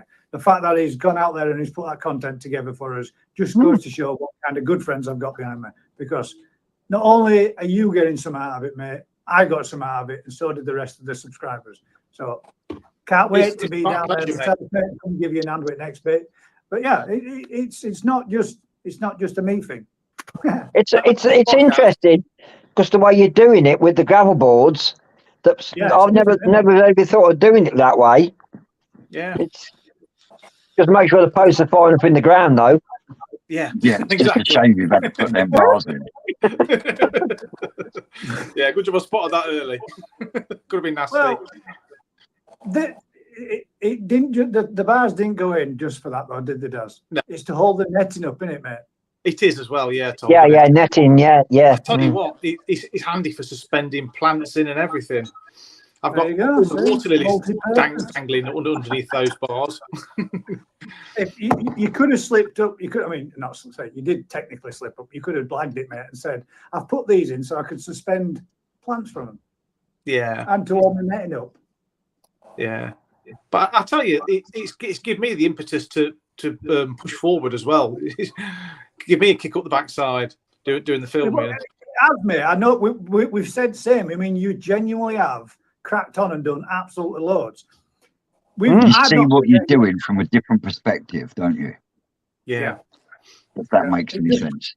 It's give you a spurt of energy to crack on and get yourself going and geared up this year. You're prepped for it, mate, which is going to make all the difference come. But what we're hoping fry time with them massive big ponds can make a hell of a difference. Yeah. We're hoping this year to bring some real good content from Daz's Koi Farm. And not just me, all of us collectively as a group. We've got some big plans, and hopefully everybody will enjoy it. Something different, not a lot of other channels have done before. Yep. There's the carrot. We'll do a little bit of a dangle. Yeah. There's much we're going to touch on, but hopefully people are going to enjoy it, providing all goes well and all goes to plan. It should be some really good content. I don't see why they won't. Yeah. That's you and I, two of them, Dino. LOL. I missed something there. I don't know. Dino said, plus my pond is shit. And I don't know nothing. Bless you. We all stop somewhere. Yeah. That's it. people, you'd be surprised. People will be interested as long as content's there and the entertainment value out of it. You And think it's not my about- language is bad? There can't be anyone worse than you, Vince, surely. The thing is, though, it's not about, is it? It's not about the content. It's where the content's good because if people watch it, they'll come back. But if you were enjoying doing it, does it really matter? As long as you're getting some views and you're enjoying doing what you're doing, Oh, yeah, definitely. it's good for all. It's good for the soul. I mean, it does help a lot of people doing YouTube. Kerry Coy, the Gummy Koi Keeper, says, evening all. Good evening. Thanks for joining us. Long time no see. Dino says, Kayage. Crafty Koi says, good evening, everyone. Good evening, bud. Good evening, mate. We got an Anthony, Crafty. Yosh Koi says, when you're cutting a circular saw, is it best way to cut the pipe? Sorry, when cutting a circular saw, is the best way to cut pipe? Yeah, it is. It cuts it straighter. Oh, yeah. Yeah, but I'm just saying, not everyone's got a circular saw, but at a push, you could use a jigsaw. Technically, if you're going to do it, be very careful because you have to remove the guard and the ripping knife. The ripping knife, yeah. It is a little bit difficult to do as long as you set your guard up right and you do it and you pass your hands over the top of the blade and push from behind it and never put your hand across it because if you slip up, it's not good. Or use a push stick. Yeah, that's it. Use a push stick. If you're going to do it, just be careful. Yeah. But you only need to have, the blade sticking up out through the bed, that couple of millimeters for the thickness of the plastic. That's it. And you'll get less damage and spelch and breakout. That's it, because it's brittle plastic. And when you're cutting through it, it's these bits flying everywhere. You need a blade with a smaller tooth. Yeah. Yeah, fine tooth blade, yeah. Yeah. Well, I got a ripsaw blade, so it's a bit fierce. No wonder you were getting ricocheted. I'm just going to keep putting up these little messages for everybody that's saying hello to Crafty. And then we've got, what's this one? Okay. I'm going to drop the exclusive now. I'm in the process of setting up a swimming pool and a polytunnel. Going to attempt spawning again this year and actually try a certain koi. Snaggy by any chance? Saga? Are you going for some Saga? I hope you do, mate. Shishui, get it, Shishui. See if you can get the key Shisui. The key Shisui, yeah. That would be brilliant. I'd love to have a couple of really nice keys, Shisui. There's Nips, what would happen if I put 11 arrow wacky with them? No, doesn't work. Yamabuki male, I think, with the female Shisui. That's as far as I'm aware. That's how you produce them. You'd think the lemon arawaki would, but no, that produces a wishy-washy load of crap, I'm afraid. If you want to have a look at really interesting read about the Key Shisui, it's called the Key Shisui Project. Google that, and that tells you everything you ever need to know about breeding Key Shisui. It's an American woman, and she's been doing them for about 10 years, I think, and you follow her journey and all the different things she's tried, and that's where I can't remember whether it was a scaled Yamabuki she used or a Deutsch Yamabuki male she used, but yeah, check that out. That'll tell you everything you ever need to know. Kayak is just saying there, but he's going to do all that, but he's not going to film none of it. You should, mate. Why not? Yeah. Share it with us. Something to watch, something for people to be entertained by. Going to put a pic on his community channel, will be soon, but that's it. Get it filmed, mate. Get it stuck out there. If you don't want to put yourself on, get it out there. Yeah. People need to know. We've got David Thompson, who's I've been chatting with this past week. David, he's been having a couple of troubles and a bit of problems with his pond, and we've been discussing water changes and trying to get his parameters right, and he's getting there, mate. So keep going as you're doing, bud. Leave it again for tomorrow. Come Saturday, give it another water change. You're almost there, bang on now. So if you just keep it up, once you've got that water change done, mate, just keep it a regular then. Keep doing a regular weekly water change, good filter clean, and you won't get those spikes rise up as much as they did. Yeah. The reason you're probably struggling is this time of the year, most of your good friendly bacteria does die off. So if you can boost it a little bit by putting in some winter bacteria as well. That will help kickstart your filter systems too, mate. There are plenty of products out there available that you can use. But if you need any more info, mate, feel free to give us a bell. Can I ask a question on that side? What size pond has he got? Yeah, that makes a difference. Pardon? That makes a difference, doesn't it? Yeah, because he's running. I've heard that he's running 2 pressurized filters. Yeah, he's running it on 2 pressure filters. It's not the best. He bought the pond as an all-one kit and made the pond last summer. He's only new into it. Yeah. But if he keeps on top of it and keeps doing a regular weekly filter clean, like taking his sponges out, cleaning them in pond water, which is what he's been doing, and regular water changing, he will keep on top of it. But ideally, at some point, at some stage, mate, you really need to upgrade your filter system. Yeah. He was told a bit of bad advice though to leave the pressure filters, don't clean them for like. Yeah, because I did have a bit of a chat with lads and Dave David should have said, and told him about what the crack is. But he was misadvised and told that he would only need to clean those pressure filters maybe once or twice, possibly 3 times a year. Yeah. So they've had a big build-up, a big ammonia spike, and a big nitrate. I wonder why. Well, you've got to clean those once a week at least. Especially that's what the community is for, though, isn't it? So you can come and ask these questions, you can get help, and you can get advice. But hopefully, fingers crossed. Don't be worried about your fish being down low now at this time of year because temperatures. Oh no, don't. Because mine are still sulking at times. Together, and they will sit there and sulk a bit because of temperatures. That's perfectly normal. If you see any laying on the sides, then you've got an issue, and then they're struggling with the cold. It's too much. Yeah, we just seen what Mountain View koi pond have just put up. Yeah. Oh yes, I did, mate. Tokyo 1. Hello, lads. Gaz, did you get the email? If you, I did, mate. I did get it. 100%. Sorry, it's been a mad 2 days. So, but yes, I will definitely contact you, mate, and get you sorted out. If it's not too late, I'll text you after end of the show. But let me know if it is. If it's too late at 11:30 to give you a text, let me know and I'll drop you one tomorrow, mate. Oh, Jigsy, man. Lost 30+ toe size this week. Kids just didn't shut the washing machine door, flooded the kitchen, and went into the basement where you know. Ouch. That's the fucking second loss this year as well. Oh, brother. God damn it. We got another new name, Black Rose Koi. Hi all, hope all is well. Are we a channel? If we are a channel, we'll No, Black Rose has been a couple of times now. Yeah, they've been on before. That's bad. Check out Black Rose, guys. We've already shared you once or twice. Let's go. Wow, I'll have some from Dave. DT Koi says, great idea, Gaz, with the raffle at Adam Bias. Well, again, mate, listen, I mean, like Luddies, I'm going to stick a tenner in. I'm going to do my bit. But if I win it, I'm going to redraw it because I don't want to win it because I've already had the event. And it'll just mean that someday, hopefully, we'll get something really nice from a trip. Sancho Shower. Exactly. No. It's got to be a way for going it. It's something simple, something easy.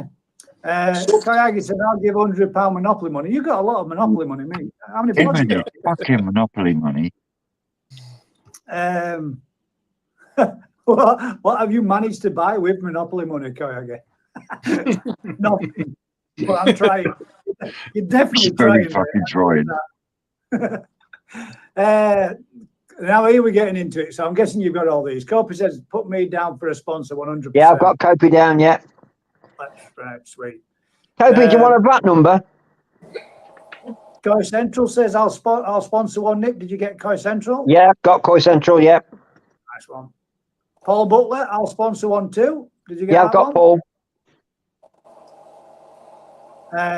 Let's see if I keep... I'm trying to keep whizzing past a few just so we can. You missed mine, mate. Koi Central, you've got. Yeah, I've got that one. Dave says, thanks, Gary, for the advice. My pleasure, mate. Anytime. You've got my number. You've got my details. You can get in touch. If you ever want to chat with any of us, feel free. Twisted, you've got his as well. Is this koi bingo? 150 monopoly money for VAT 13 of the bifters. Did we get any more questions? Simon Shears. Not me, but government shit seems the place to be. There you go. You got something for government, you, aren't you? Conspiracy man. Yeah. Yes. What else have we got? We got that random weird one there, but I'm not going to read that one out again. That made very little sense. Did anybody else have any? What's the best wheat germ? Right there, that was David's. What is the best wheat germ? Yeah, we said that. None. None. Well, if you want to feed fruit winter, mate, wheat germs are better than feeding normal because it's too high a protein levels. But ideally, for me, what do you think? Below 10, don't feed regardless. Unless they're coming up looking for food. If they're coming up looking for food like today, because it was particularly warm by us, you got a little handful, but only a little handful. That's how I do it, to be honest. Yeah. It's not. It's not just about. It's not just about the protein. That's where people go. Oh, it's lower protein. It's lower protein. It's not about the protein. It's not that much protein, is it? It's not that much protein, is it, at all? No, No, it's the fishes. The food we're feeding, right, is 38% protein. Or what you're feeding. So I thought, let's buy some wheat germ from the same company. And guess what? It's 37% protein, but it's the different ingredients that's in that food. Yeah. Yeah. Easier for them to digest. Yeah. Fruit winter mums. Yeah. But for me, I don't like, every time I feed that stuff, I end up with King Richard III's absolutely everywhere. Yeah. Just Murky fucking water. Yeah. Mason's not one. Yeah. Let's have a quick flick through. I've fed this multi-season wheat germ before, and like I say, I had quite nice growth in the winter on it. Them goshkers, you seen them goshkers? You did, didn't you, with the goshkers? Yeah. Them goshkers I had, I got them to a really nice size. Yeah. My pleasure, mate. Honestly. Sorry, I'm just while you're still just bringing up that because food. Like I say, food. People don't understand food. I don't think sometimes where they're going about all the protein levels and stuff. Have a look at the proper food analysis before you jump into it, because like I say, there's not that much difference between the food what you're feeding and the food what I'm feeding now. It's just that, just a few different ingredients are completely different. Yeah. Yeah, some's chicken food based and some isn't. Yeah. And there's a lot of people in this section of the comments talking about this or talking in a foreign language that I don't understand. So sorry, I'm going to skip by most of these football and sports related tribe. That's what it is. I'm just going to go right past all them. Dino, get onto a proper topic. I think butterfly are really nice. I think you should have one in every pond. I have 3 dot orange and a Deutsch Kikikuru and a Deutsch Achiever. I love them. I've got a real crap one, but I still like it. Mine's supposed to be a kajaka, but it's pants. So it did look nice when I first got it when it was a little one. But there's another reason, and I'll tell you something, Dino. The butterfly koi are much more likely to show you a problem in your water because they get blood staining in their pectoral fins when there's anything wrong with the water conditions. And they show that first before most of your other koi do. So they're a good indicator fish, mate, too. So they do serve an actual purpose, even if it is to tell you when shit's going wrong. Isn't that what Shiramuji are for? And Shuramuji, perfectly other good example of what you can do with a Shuramuji. I'm glad there's an actual use for them then. There's no wrong. You know something? I don't get this hate for Shuramuji, man. There's nothing wrong with compost made from Churumujis at all. Yeah, but if you get a sheer emoji at 60, 70 foot, 70, 60, yeah, White whale. You'd be in Guinness Book of Records if you did. 70 cm though, they are nice looking. Come on. To be honest, mate, any fish that size would be nice looking. Alan, It's a plain white fish. Alan T needs to get in contact with you just before you go to Adam B's, as I'm looking for summer saga and it's too far to come for a day. How big?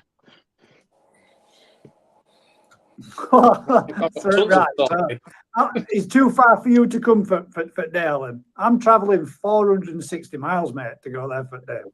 It's not that far, is it? Yeah, but is he? For me, what? Yeah, but in Alan T in Scotland. I don't know. Oh, yeah, I think he's actually, yeah. That would be a fair trade. I say he's right up. Well, you want to meet me on a fair and bring you some back? I'll meet you at Scotch Corner on A1. You've got to know where that is. Is it Alan T who's in Scotland? I think it might be. He'll tell us anyway now. Let's see if we can get.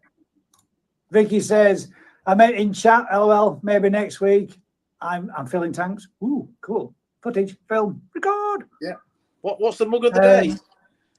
What's the mug of the day today? That's what I want to know. Let's have a quick look. Anybody else got any questions that you would like to ask any of the panel? Well, there's mug of the day. A twisted one. We've got hang about, I think I missed something there from Yorkshire Guy says, Daz, you're a star. You deserve a lot of credit too. A lot of credit to you. Oh, I think that's for all the bits that you've been doing these last couple of weeks, mate. Cheers, bud. I just wish you could get some of Daz's trifle. Not a chance. Of my dead body. The GKP channel is unique.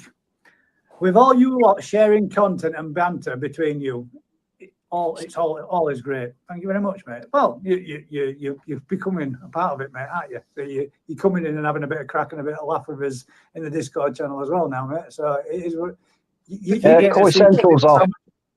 how much crap we all talk. What's that? It's fun. Koi Central's off. He's going. Koi Central's got to shoot, guys, up at 4 a.m. Up at 4 again. All right. Chat's been more respectful tonight. Catch you all next week, hopefully. Thanks very much for joining us, bud. See you next one, mate. Yeah, thanks for the VAT sponsor. I don't envy you with the 4 o'clock start. No, fuck That's getting up before Sparrow's fart, mate. Yeah, Take it easy. Cheeky Boys just asked us a question. What's your favourite koi? What's your favourite koi in your pond now, guys? Right, go then. Favourite koi in your pond right now? Mine. Oh, that's got you on it. Who would have thought that we could make Vince fucking quiet?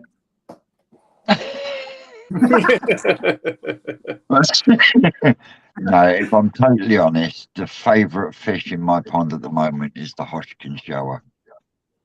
The Hodgkin shower. Yeah. Is that the one without the black?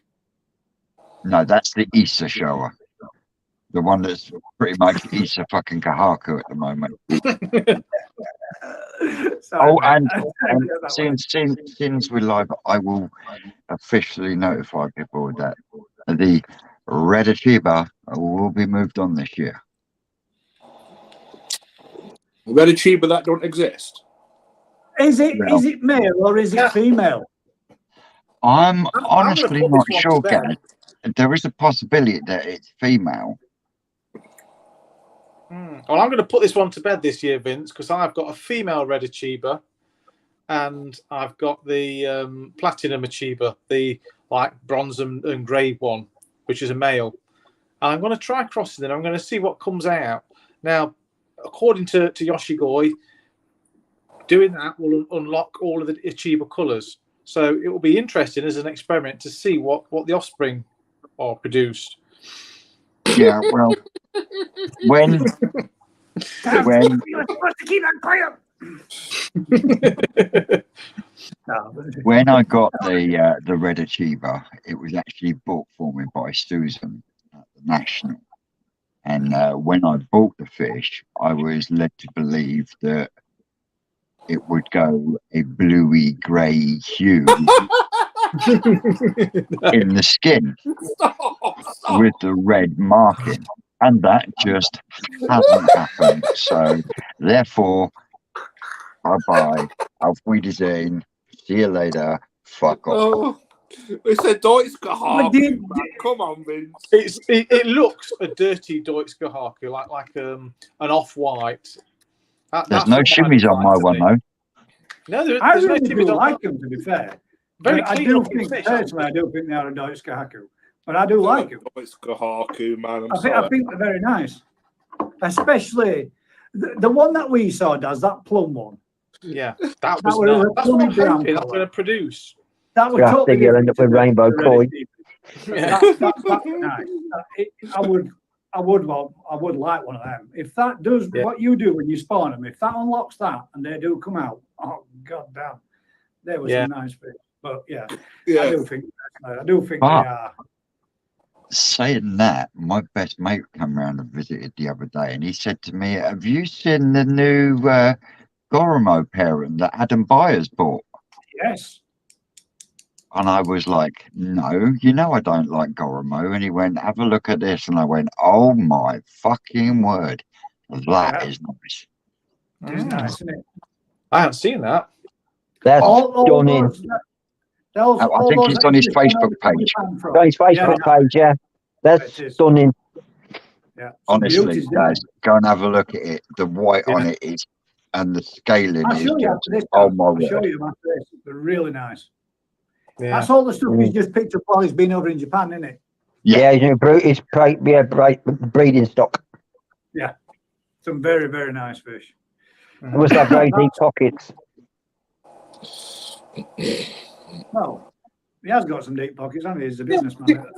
You've got to speculate to accumulate. I was just about to say that, Daz. You've got to fucking spend money to make money nowadays. And in the koi game, as you know yourself, Nigel, it's a fucking numbers game. Yeah. You know, you could end up with 100,000+ fry and only end up with 150 viable fish. Yeah.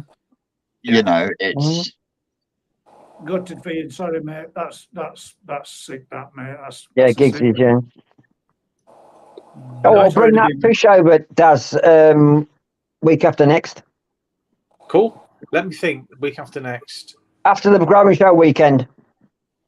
Yes, because we're away the growing show weekend. I know you are. Yeah, but I mean the weekend after. I'll come over to. Yeah, smashing. Thank you.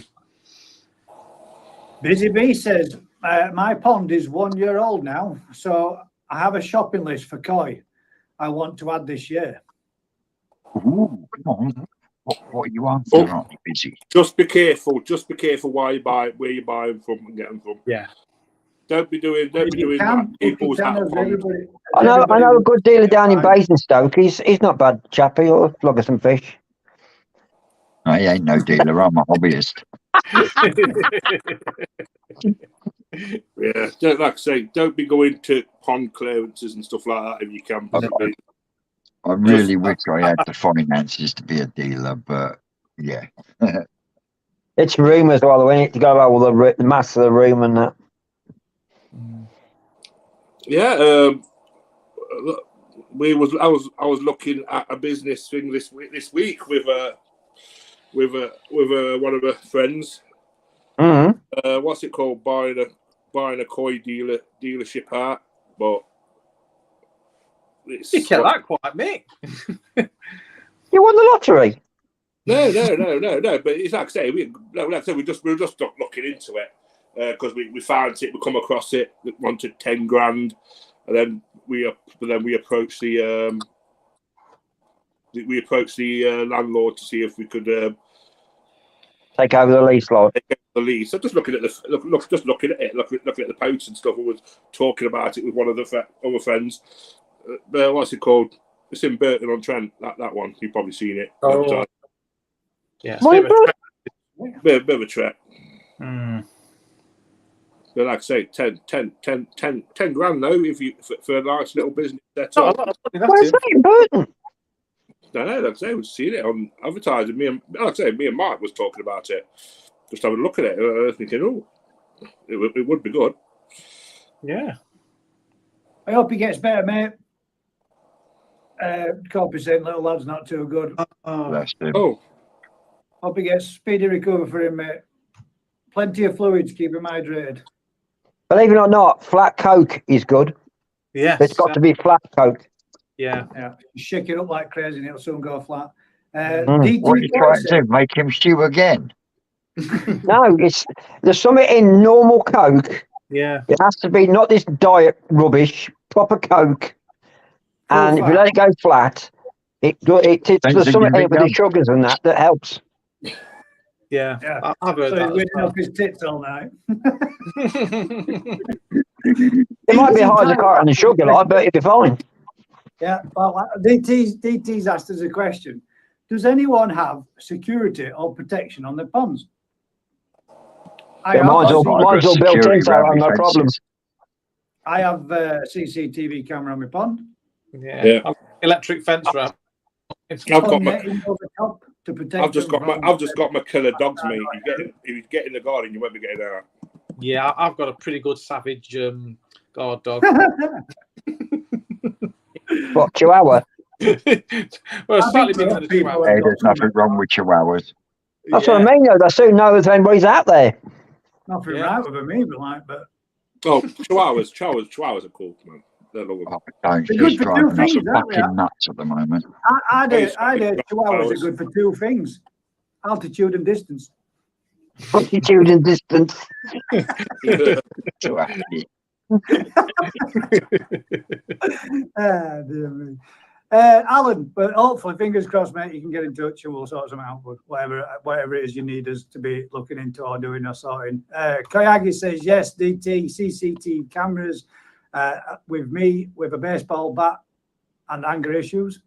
DT, Monopoly I've got money. cameras online, cheap ones off of eBay, and a 20-stone, 6-foot madman with a machete. My God, that's a bit extreme, isn't it? How much you have to pay him? No, Jigsy is 20 fucking stone now. Oh dear. Simon Shears says, oh, God damn it, what did I do? Sorry, mate, you disconnected and reconnected then. Right. Simon Shears says, bully, I guess in bull breed. Yeah, that's what I've got. Yeah. So, right, we was answering that question, which was Vince's. Your favourite koi was, which one did you say, Vince? Again, sorry? My favourite koi in my pond at the moment is the Hodgkin shower. shower. Right, Hoskin Shower. So, Nip, what's your favourite koi? My Asagi. You're a saga. Mm. Dad, your favourite koi in your pond at the moment? I know you've got a lot of ponds. This is Yeah. going to be real difficult for you.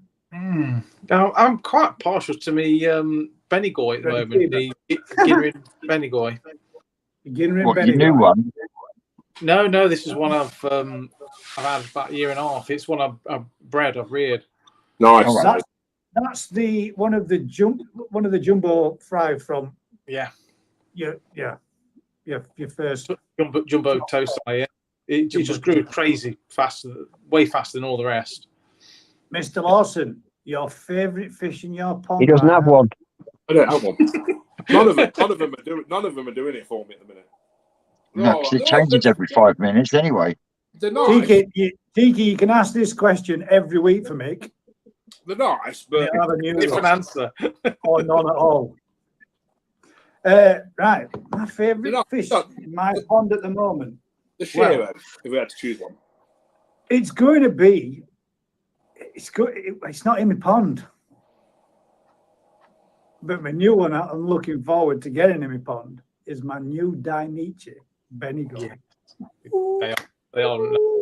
That's going to be nice. But I would say what I've got in my It's a pond nice now. fish. My favourite one. I think my favourite one. I'm torn, but I am actually torn between my Chag and my Beniginga. Ooh, your Chag. I'd go with your Chag because of just the body on it. Yeah, the tag's nice. But if we're talking my grow-on tank, I would go for my shower from Koi Wholesale. Yeah. Like I say, I think I'd go with my tag for the body, but my Benny Ginger for original had been something different. Mm. Yeah, mine's like I say, if you have to put one, Cargo Shiro, what I've got. That's nice. That's probably the best fish in the pond by a long way. Yeah, mine's still growing, mate. Is it your favourite? Yes. No, It is at the minute. At the minute, it is. But It'll change tomorrow. no, I do admit it. At the I minute, don't have favourites. You see, I buy what I like, and then I keep them. You don't like it anymore. Yeah. Your fish change all the time, don't they? Sometimes they'll go through a growth spurt. They'll start to look Yeah. a bit raggedy, and then they'll sort of blossom again. So you kind of fall in and out of love with them.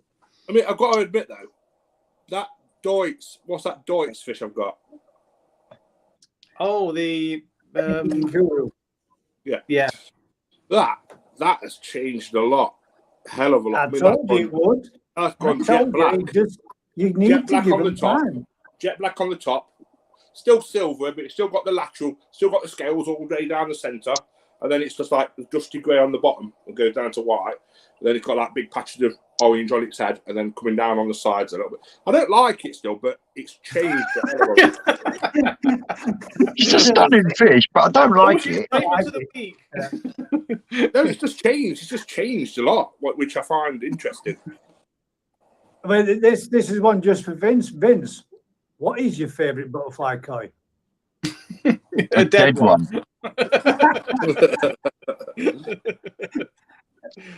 DT's questions to the panel. What sort of security do you have for your ponds? CCTV, mate. That's it for me. Mine's all enclosed. Yeah, mine's the dog. I've got my dogs. Mine's enclosed, and I've got pigeon spikes all the way around the border of my property. Yeah, you have kind of gone all anti-bird, haven't you? Anti-cat, more like. Anti-cat. Yeah, we've got 3 or 4 around this area, and they're a pain in the fucking ass. So yeah, along with cats, and I'd love to see people try climbing over the fence with them fucking spikes up there. Have you ever lost any koi to the cats, though? No. Ripper No, rod. I haven't, to be honest. I've lost them to bloody herons and foxes, but never to cats. You say that, gripper though, rod. Nigel. I had, you know, them. You can get them to go on top of the fences. 3 rows of like. Oh, them plastic ones. Yeah, right. You know where my Tosai tank is, and the gate goes down to that corner. Yeah. I had a cat curled up on that corner on them spikes. Yeah. Which was I said, no, fuck that. Pigeon spikes is the way we go. Yeah. I've had a walk straight across those plastic spikes as if they weren't even there. Yeah. Absolute madness. Yeah. Yep. Jig But says yes, my Cancho Ginring Goshki is my favourite, but I've had a few Torsai left that are promising. Crafty says he loves a good Ginga variety. Me too, mate. I really do. Yeah, only if they're shaven. Oh, we're not talking about that ginger, are we?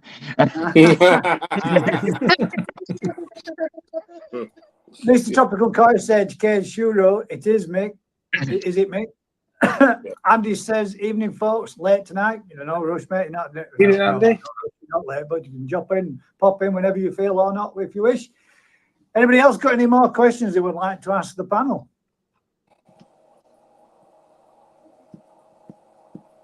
Silence.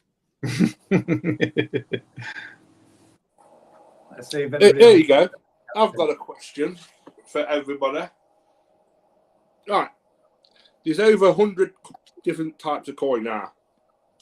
If you could design your own koi, what would it be like? Right. Can I go first?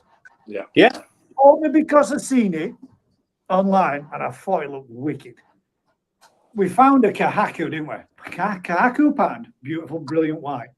Yeah. But the colour, instead of being red, being proper bright blue.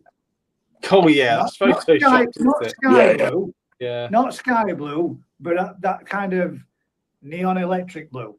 Because Yeah. we've seen it where it had been altered with a photograph. Obviously taken a photo and then photoshopped it. The green one as well, didn't they? Blue. Well, But man, and the green ones, yeah, we saw green ones too, and they looked absolutely unreal, man. They were brilliant. They were what if you could get that Shisui blue On a Kahaku. on a Kahaku? Yeah. Yeah. Yeah. Be nice, wouldn't it? With like a 3-step, 4-step pattern. Now then, if what do you think? What's yours? But that's what I'd go for if I could. I'd have one In of those time, blue though, Gav, you perhaps could. I mean, I've managed to get those Miracorp, the blue. Yeah. Now, if you could cross that with the Kahaku and try and breed in more and more of the blue, I suppose eventually, and then Yeah, the cross that genes will with go an across. Asagi. Yeah. Levi's. Use the blue from an Asagi as well. You might end up with something somewhere like. Oh, there you go, there's a project for you. I want a blue Kahaku. It would take about 50 years to do it. But what would you call it? It'd have to be a new name. We'd have to come up with something. There you go. First Kahaku. It'll be like blue, Cobalt blue. guys, blue wet dream.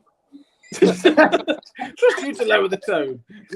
What would you, Mom and Dad, what would you go for if you could make your dream coin? What would it be? Well, I don't know. I reckon a key shower would look nice. A proper yellow Kahaku type pattern with the white and the black from a shower. And the black. Yeah, I would go with that. And you know something? I think you've got the fish to do that, Gaz. Gaz. Who? You've got that Kiyotsura, King Kiyotsura. Oh yeah. And that, Vince, when you see that fish is like yellow as. It's as a banana. It's proper bright yellow. It's wicked, but metallic.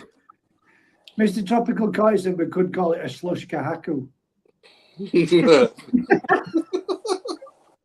I saw some once, and they were on It's a Smurf Kahaku.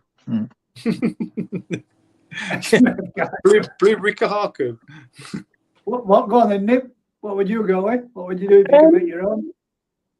Well, I'm a big Asagi fan. Massive Asagi. I always have been since I first saw Koi. I'm sorry. What? What's They're one of the original Koi, mate. They're one of the original Koi. Yeah, all exactly these little ones come out of. Yeah. But I'm quite fancy a yellow Asagi. Ah. Ooh. Yellow Matsuba then, wouldn't it? Similar to A Kiyosagi. No, so you keep the Asagi keep the Asagi Matsuba, but with yellow across the bottom instead of red. Instead of red, yeah. Yeah. Yeah. Again, I'm top for the Gaz. That's Daz. You've got fish potentially growing in the in your wild stream. Fish doing that. Got a banana yellow on the bottom. Yeah. Cross that with an Asagi. Yeah. You never know. Yeah. It's been really interesting messing with the mirror cap side of things, hasn't it? It has, mate. It's produced a lot more than we thought it would. Yeah, it has. But it'd be reproducing it, which would be the issue. But this is just spitballing theory, isn't it, now at the moment? Go on, we could produce one-offs, but it's sort Yeah, of... but I think you're producing one-offs, but the genes are actually in the DNA. That if you can cross it back, you've got more chance of keeping the genes going. To keep, so you say, well, that one hasn't got any tates on it. Get rid of that one, but that one has. We'll rebreed back with that one. It's how you keep the gene pool and bring them together. That's what the Japanese do, anyway. But the only thing is, though, talking you have to know you have to know which one's the parent. But in that case, it did a flock spawning, so therefore the genetic pool's a little bit on the mixed up side of it. It is. I put 6 different males in with one female Miracorp. So I know some of them that it's definitely not, but all the ones with the gold and the yellow in, I think, are Yamabukis, because I had the 2 Yamabuki males in with her. So I'm sure that's where the parentage is from those. Yeah, well, that's what you do, though, don't you? You say, right, that's from the Yamabuki, and then that's not, so we'll get rid of that one, and then we'll put that back the Yamabuki back in with that one to bring more of the yellow across, and Yeah. You wonder why it Yeah. took him 10 years to get golden corn to where it is now. Yeah, exactly. And Mate. it's It's still a lot of unpredictable. doing, a lot of doing, but it's real interesting, fun doing it, isn't it? It Go on then, is. Mick, yeah, man, what out you of the doing? millions he spawned, he said he only got 5 decent ones out of the whole lot Yeah. that to grow on to try and reproduce. You Yeah. think how many millions he's produced, and it's come down to 5 fish after keep going down. That Yeah. you know, and then they send to the ones he doesn't want to Ricky at Koi wholesale, and he slugs them onto the dealers. But you talk about one-off fish. For me, this year so far, it's been that Charatsuri that Ricky found in Japan this year. Oh my word! That was What a fish! Mm. Yeah. What would you go with then, Mick? What would Me? you, what would, if you could produce anything, what would you do? I would love a gold. No, it wouldn't be. Oh. It wouldn't be a show. No, the show's been done. I would like, like a gold. Like some of the Goldfish. fish. No, like you've got, guys. Your fish from Poland. Poland. Yeah. You know how it had that gold, that really Like proper colour, gold, yeah. the proper gold Like a colour. gold metallic to it. Yeah, that all over as a fish, but then bright red floating sumi on it. Mm. Yeah. You mean like a bright gold achiever, Oh but with no! a red sumi on it? Oh, no. No. It'll be a gold in a kahaku, mate. Kahaku's the thing. Oh, fuck off with your kahaku. Next you'll be telling me you get a key tancho, for fuck's sake. Oh what? A key tancho. Oh, could you imagine a tancho with a bright yellow spot? You Yeah. can get one, mate. It's called a lemon awaki tancho. I had one from one of my koi dealers, and the spot was dark brown. Yeah, Yeah. You've just got another super chat. Go on, guys. You know you go. Yeah, thank you very much, Stallion. I've just had another super chat there with £1 each for Daz, Gaz, and me. Thank you very much. Bless you. Thank you. I shall make sure I share it and spread it out between us, mate. We'll all get a bag of Haribos. Yeah. You've got a tin full. Minute version. But yeah, what you're saying, Nick, I've got a few like that. The Achiba Tanchos with the brown circle. Well, yeah, well, the koi dealer that brought it in, he'd only ever seen 2 of them, and I bought it with the from the show last year, and I lost it just before the winter. I was gutted. It was really nice, perfect round Tancho mark. It was brown, not red, and it was proper brown, not a dark red. Yeah. But that's fish for you, though, isn't it? You know. So what you're saying, Rich? So what you're saying? So you'd like a white fish with a yellow dot. A yellow tancho spot. That'd look unusual. But you can get them though, can't you? No, Tancho. I've never seen a tancho with a yellow spot. Yeah, I have. It would appear again, gentlemen, once again. And if it genuinely isn't Mr. Webb, I apologise, mate, because somebody again is coming on your behalf, in your name, in your profile, and spamming my channel. How about you grow a pair of balls and come on and show you are? Come and join us in chat if you want me to give up my channel that bad. Fucking grow up.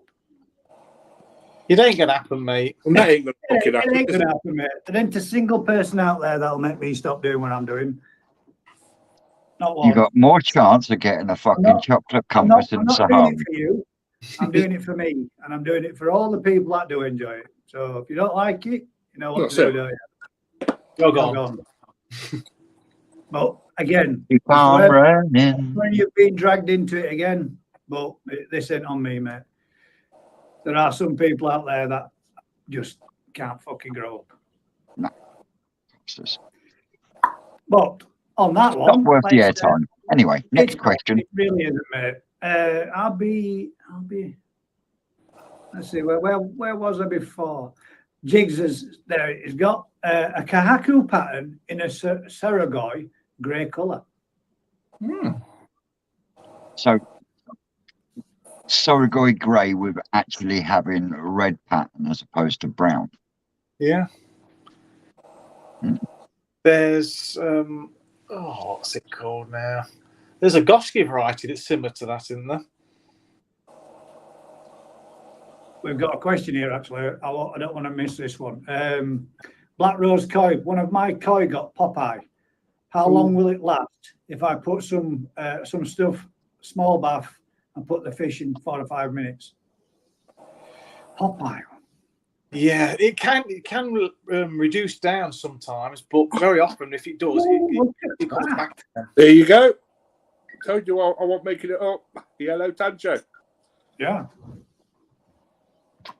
Just not a pretty face. This is one He's photoshopped Vince. He's photoshopped it. Yeah, you know what he's like with his technology. a blue the graham tanjo. marks around the edge. Yeah, blue tanjo would be sweet, wouldn't it? That would look really nice. It's not a perfect Tancho, but it's. Well, I've had them before where it's a perfect black circle on the head, but I don't think you could call it a tancho. Isn't that the brain? Still a tancho. Crafty says it would be a chameleon koi that changes colours over the season. That's a good call. Don't come on with Matsukao do that.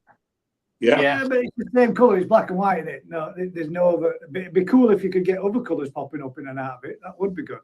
Kayagi Design says, wouldn't it be a tancho at Surrey? One sec, mate. Kayagi Design says, keep Kaku away from the shoe, you bunch of monsters. Tancho only goes Sankey varieties, I think, anyway. Not now. Are they not? Well, there's the Chiba as well, which is. No. Well, I've got a Goshiki. That's tancho. I've got a tancho Goshiki. Yeah. Gashiki, it's debatable whether Gashiki is included in Gosanki. No. What's it called now? They've recognised or majority of the Tancho subspecies out there. Yeah. It's because it's a saleable item, that's why. Sod all to do with the bloody Tancho. Stallion says 50p mixed bag for the others too. The friend line.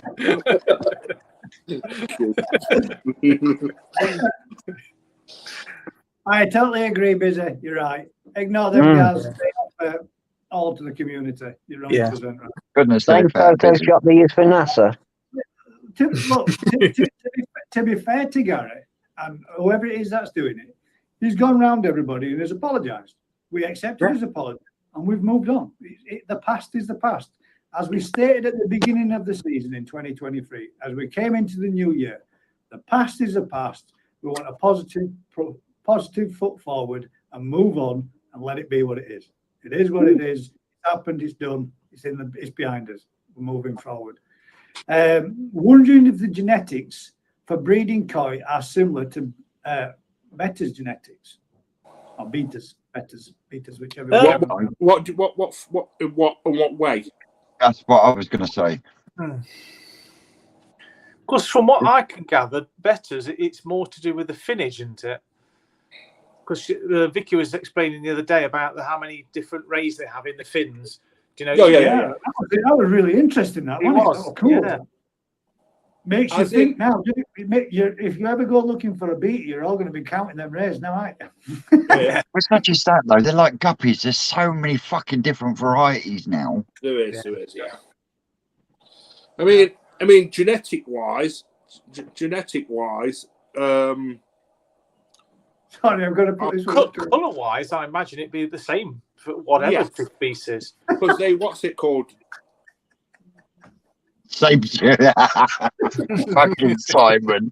He's a proper you are right. I've got to give him. It's got to be. We've got to have our official conspiracy theorist, Simon Shears. You take the throne, mate. Like I say, genetics and stuff like that. Yeah, I would say they do for.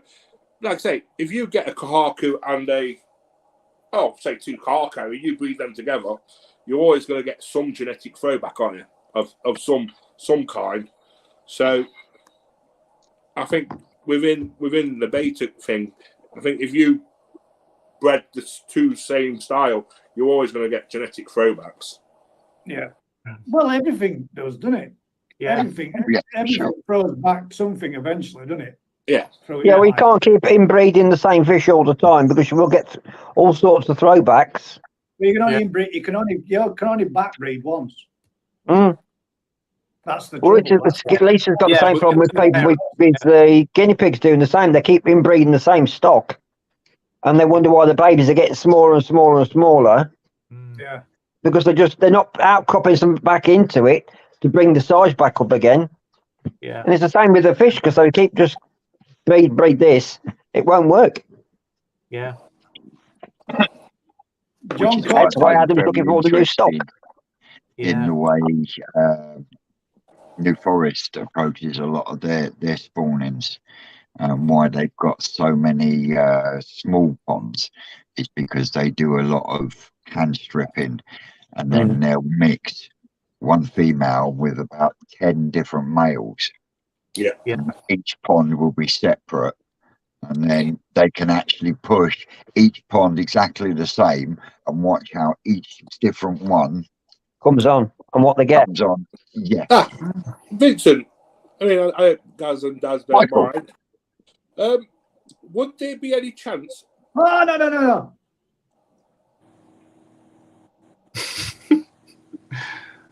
I take that as a no, Mick. Not a snowboard. After show conversation, that one, bud. Huh? Huh? Later. Potato. I know exactly what you were going to say, and I did the same thing. But yeah, 100%. I totally agree. But Yeah. Ooh, the secret Well, society. okay. Ooh, that was close. But yeah, 100%, mate. I totally agree. I'll Gaz, you better be careful. You'll get blamed or accused of being in the Illuminati. No, but I know exactly what he's going to say because I was literally about to say the same thing. I thought, I'll ask him afterwards. But yeah, you're right, mate. 100%. Yeah. John Corp says, I've got a Ginrin Daitsu Chag, and it's not, I just think, I've got a Ginrin Daitsu Chag, but the Ginrin looks more oyster shell. It's gorgeous. Oh. Yeah. But pearlescent, you mean? Like that on the inside of an oyster shell. Like it's got that petrolly pearlescent. A Ginrin? Doit? Ginrin? You can't get Ginrin in a Doits. Yes, you can. You can on the big, scales. on the big Yes, scale. you can. You can, yeah. You get Ginrin scales, don't you? Yeah. Scales, yeah, but on a Doits. Yeah. Yeah, but Deutsch, you get get luster. completely Deutsch fish. You can get Yep. luster. No, you can get Deutsch Ginrin fish. You get the Ginrin scales, those big armored scales. Oh, yeah. No, that's Aragoki. They do contain Ginrin, and they do get classed as a Deutsch Ginrin fish. Oh, is that right? Because I've got a chag like that that's Ginrin, but it's got big scales. I thought it was an Aragoki. Yeah, it is Aragoki, mega scale. If it's completely covered in armored scales, That's then how it goes. it's Aggregoki. But if the scales are Ginrin, then what you've got is a Ginrin Aggregoki. Yes, I see what you mean. Yeah. So yeah, you can get a Ginrin, but it's only got a few scales on each side. Yeah. Deutsch. Yeah. There we So- go. so- Said, I bought a Ginrin Deutsch Saragoi. So it's basically the few scales that it's got Yeah. are Doits. Yeah. Yeah. I give, What are Ginrin? 100% you can. Yeah. Right. And they look, if you get a nice one, they look look at really Thank nice. you very much again, Yeah. Stallion. Thanks for joining us, bud. Take it easy, Yeah, mate, cheers, and buddy. Yeah. enjoy Cheers, your Dahlia. watching. Thank you, Salad. We've got, it's a conspiracy theory when it's factual, proven like BBC and gov banging on lately. Don't start him off, because when he starts, you don't stop. we got a question there. Not for you, inside Mick. me. Question for me, right? I've got a shower here. It didn't have damaged gills. They come out with from nowhere. Would you wait till the koi is a year old before nipping the lower flared gills? Listen, Daz can tell you about this, mate. Daz had a goshki, Tancho goshki. Yeah, goshki. Yeah. That had curled gills on it, mate, and they were curled. They were like Dumbos. They were bad. They were bad. Yeah. Really bad. And we were thinking, many a time I said, this is a biff to me. It needs to go. How long are you going to keep this fish? Yeah, but I really like it. And we graded that fish 4 times, and every time Gaz says, bin it. And I can't. It's a town show. I can't part with it. And it came good. Perfectly nice. Changed it, put it to a different. Started to get less. Completely. And then all of a sudden, they just went completely normal. The gills did. None of us could believe it. Yeah, even if it had, too quickly. yeah, even if it had fled gills, I still wouldn't take a knife to it. No. And it's still alive today. And it's in our lovely Jolly Green Giants pond. Or Giant Names pond. Mr. Skeggy's pond. No, I don't think Skeggy. Did Skeggy take that one? Oh, that's sweet. Yeah. I don't know if he did or not, did he? I don't think he he might did. have. What Skeg did take it? I know Skeg took one what was but it's gone normal. Oh no, that was that bloody achiever, wasn't it? What he took. That burgundy looking fish. DT says there, Mick. Oh yes, it was. Ooh, we were getting a first from the director then. You can say it if you want, but I think it made content. So, and it might be a no, and then we won't have the content. Yeah, exactly. No, we need to discuss business before we Business before pleasure. Yeah. Michael's getting all officious. John Corp says, pearly. That's sweet. Nice. Yeah, send us a picture of that, mate. That sounds we should be sharing on channel. Like, everybody have a look at it. Yeah. Jig says secret handshakes. Yeah. You know them all, don't you, Nick? Oh, I do. Busy Bee says, no, Dad, that's mine. That's the... it is, yeah. I'm just throwing it on for you for a bit. Bubble and Finn says, genetics within colours transferring over the jumping gene, fixing the gene. If so, it may be easier than you think. No, not in koi. It takes it takes so many generations to do it. To fix a gene in properly, it takes about like Vince has said, it takes about 10 years. And it's still not. No, it's still not locked right. in. There's still not a guarantee. Yeah. Oh no, you only got to bring the wrong fish back in, haven't you? It's got out the window. Yeah. You've got to get every fish has got to be marked down so you know exactly what's gone in, so you don't put it back in by mistake and scrap the whole program. Yeah. John says the scales are like a shisui pattern, so they're along the dorsal, along the top of the spine. Yeah. It's right. We were saying key wasababa, weren't we? It's an aka wasababa. Aka wasababa. Yeah. Right. What do you think they are? Do you think they are Are they from New Zealand? Kisui throwback? It sounds New Zealandish, doesn't it? Oh, you mean Ayahuasca? Ayahuasca, yeah. Yeah. Do you think they're some type of Shisui off strain? Yes.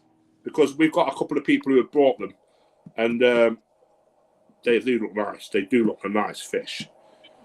You get a good one, and they look stunning, absolutely stunning. Again, but it's one of those. Is it a Kisui? Yeah. It's like Free Willy, but in yellow and white. Yeah. Again, though, Kishisui project. Mine's pink and purple at the minute. On the Kishisui project, if you Google it, that lady, she's written pages and pages about it.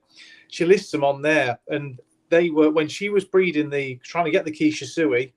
Out of every spawn, she would get just a handful of proper, what you would class proper quiche sui, with a nice yellow streak down each side, and the rest of the body white. And all the others that they had yellow all over the body, they were, she classed those as rejects, but they were Wakaba, whatever, for all intents and purposes. So, yeah, they look like throwaways from a quiche sui spawn. Yeah.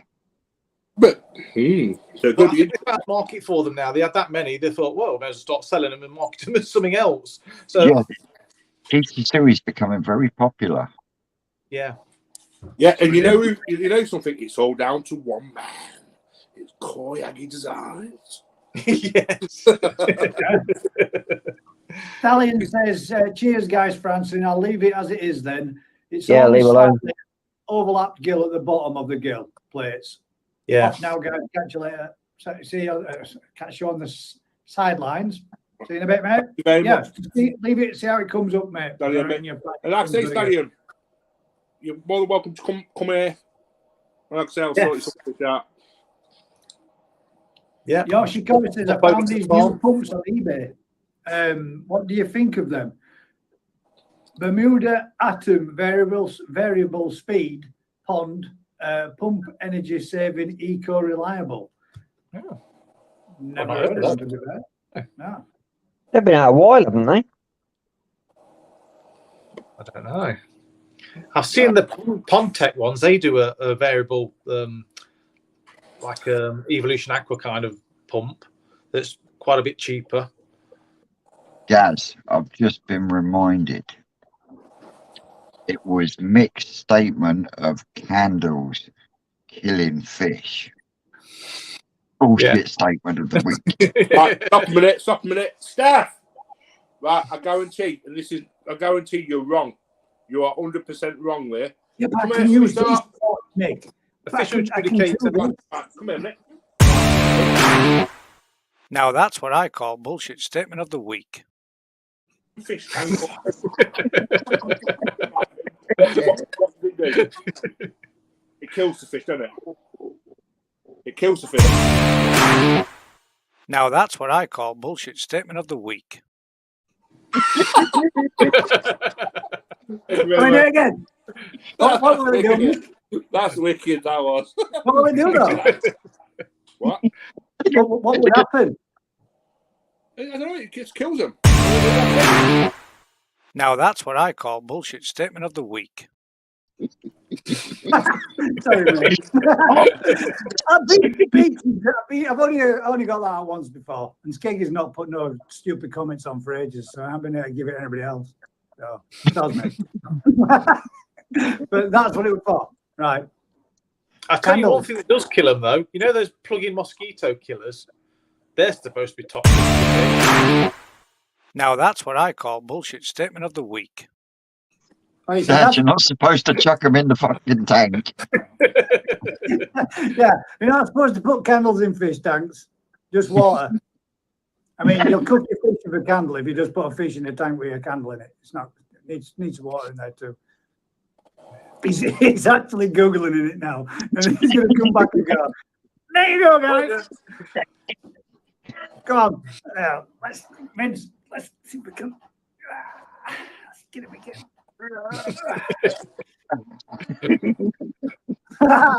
I ups. What are you saying? What are you saying? Hey! He doesn't know he's here yet. He's rather surprised when he sees himself on the line. Oh, there he is. What do you reckon? Candles. I was watching it on the box, and it's like candles for forks. let's turn Candles that for down. Four forks. candles. Fork Candles for candles. forks. I like your Oh, bullshit mate. statement of the week, mate. That was Can good, you not wasn't find it? I've got it. I know. I don't say anything without knowing the facts. What's your favourite fish? This is a proper forum about the wax tarts and melts. Oh, you're calling a tart. Yeah, look. don't know, but I think he's calling me a melt. Scented wax tarts. Hang about, Mick. What site are we putting up here? Scented wax tarts. That's Melts. melt and aquatic life. Have they misspelt MILF there? Not this.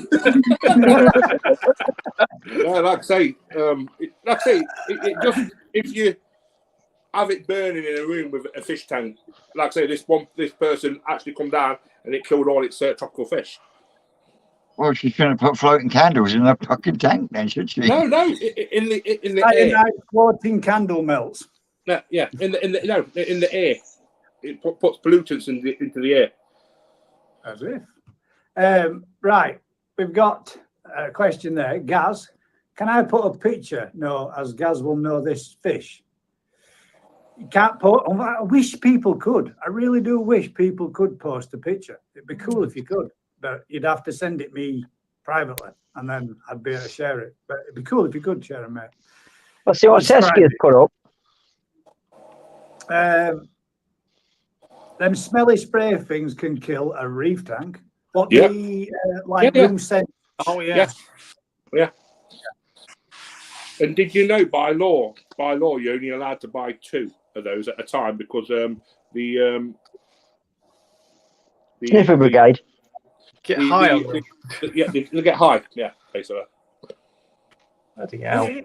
It is pretty crazy. It is pretty crazy, actually. And I'll show you. I'll show you just some of the basics. I'll show you some of the stuff that can actually cause problems for your fish. Yeah, look, it's called Think Fish. This forum site I'm on. Let's see if I can find it. Where did I put it? Oh, damn it. I forgot where I put the folder. Hey, Mick, is that forum like Wikipedia? No, thinkfish.co.uk.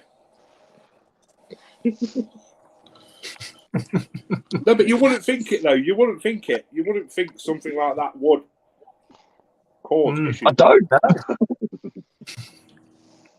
Well, I mean, there are a lot of stuff, though. So it's quite easy to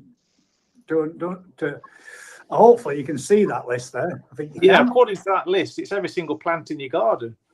Yeah, which is quite scary to think that there is that many different. I mean, that's just some of them. It continues. What's it called? We'll tell you. Crafty will tell you. Crafty will tell you. The plants are poisonous to your fish. That can kill your fish.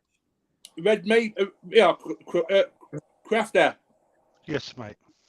Red maple acer. They're toxic to your fish, but many people have them in the garden next to the pond. Yeah. Me, for example. I can't imagine. I can't imagine they're toxic. They are myself. But in what way? You know, it's to be fair, a red acer. There, look, red maple. The leaves are toxic to fish if they fall into your pond. Acer ribumbum. Okay, so which one is it? Red maple. Right, look, but the thing is, right? Maybe if it's in such a huge amount of volume, I can't imagine a couple of leaves would be. No, I think if you had them breaking down a lot, you know, a big massive tree and they'd all fallen in, carpet all bottom of your pond and they'll start to break down and rot, that kind of thing. But it's still quite surprising just how much stuff is, you know, toxic too. But the thing is, if you leave if you haven't got a natural biological sort of turnover in like a lake, for instance, that the water goes off anyway, turns into like, you know, stagnant water. That's what happens when. Right? Exactly. That's what, you know, it's going to happen anyway. It's like in the autumn for those people who've got like ponds under trees and whatnot. You've got to take them leaves away anyway because it just absolutely smashes your water quality to bits. It does, yeah. Puts all the tannins in and everything. I can imagine if you had a lot going in that you weren't maintaining your pond, then it would release toxins. But if I'm honest, what plant doesn't? You know, because leaves don't belong in the bottom of a pool of water, do they? What about these big lakes, though? Yeah, but that's got a natural ecosystem. Yeah, there's always an area where the fish can swim away from that. I mean, you'll get like a shallow end of the lake that fills up with leaves where there's lots of trees, but you'll get another area of the lake which is in bright sunshine and open water where there aren't any, so that the fish can always migrate to that, can't they? But in your pond, it's not the same. I mean, see here. I've learned some about leaves as well this week. I went to a fish meeting that I go to once a month, and different types of leaves like oak leaves, silver birch, that they lower your pH to make your water more acidic as well. Acidic, yeah. Oh yeah, oak will. They're full of tannins. Yeah. I mean, like I say, because we're doing a thing on rummy nose tetras and cardinal tetras. I know it's not koi, but it shows you that people have them kind of trees dropping leaves in the water. So it shows you what leaves can actually do to your water column. You have to stand up at the meeting and go, hello, my name's Mick and I like trees. And fishes. He has to stand up and go, hello, my name's Nick. My name's Mick, and I'm addicted to tropicals.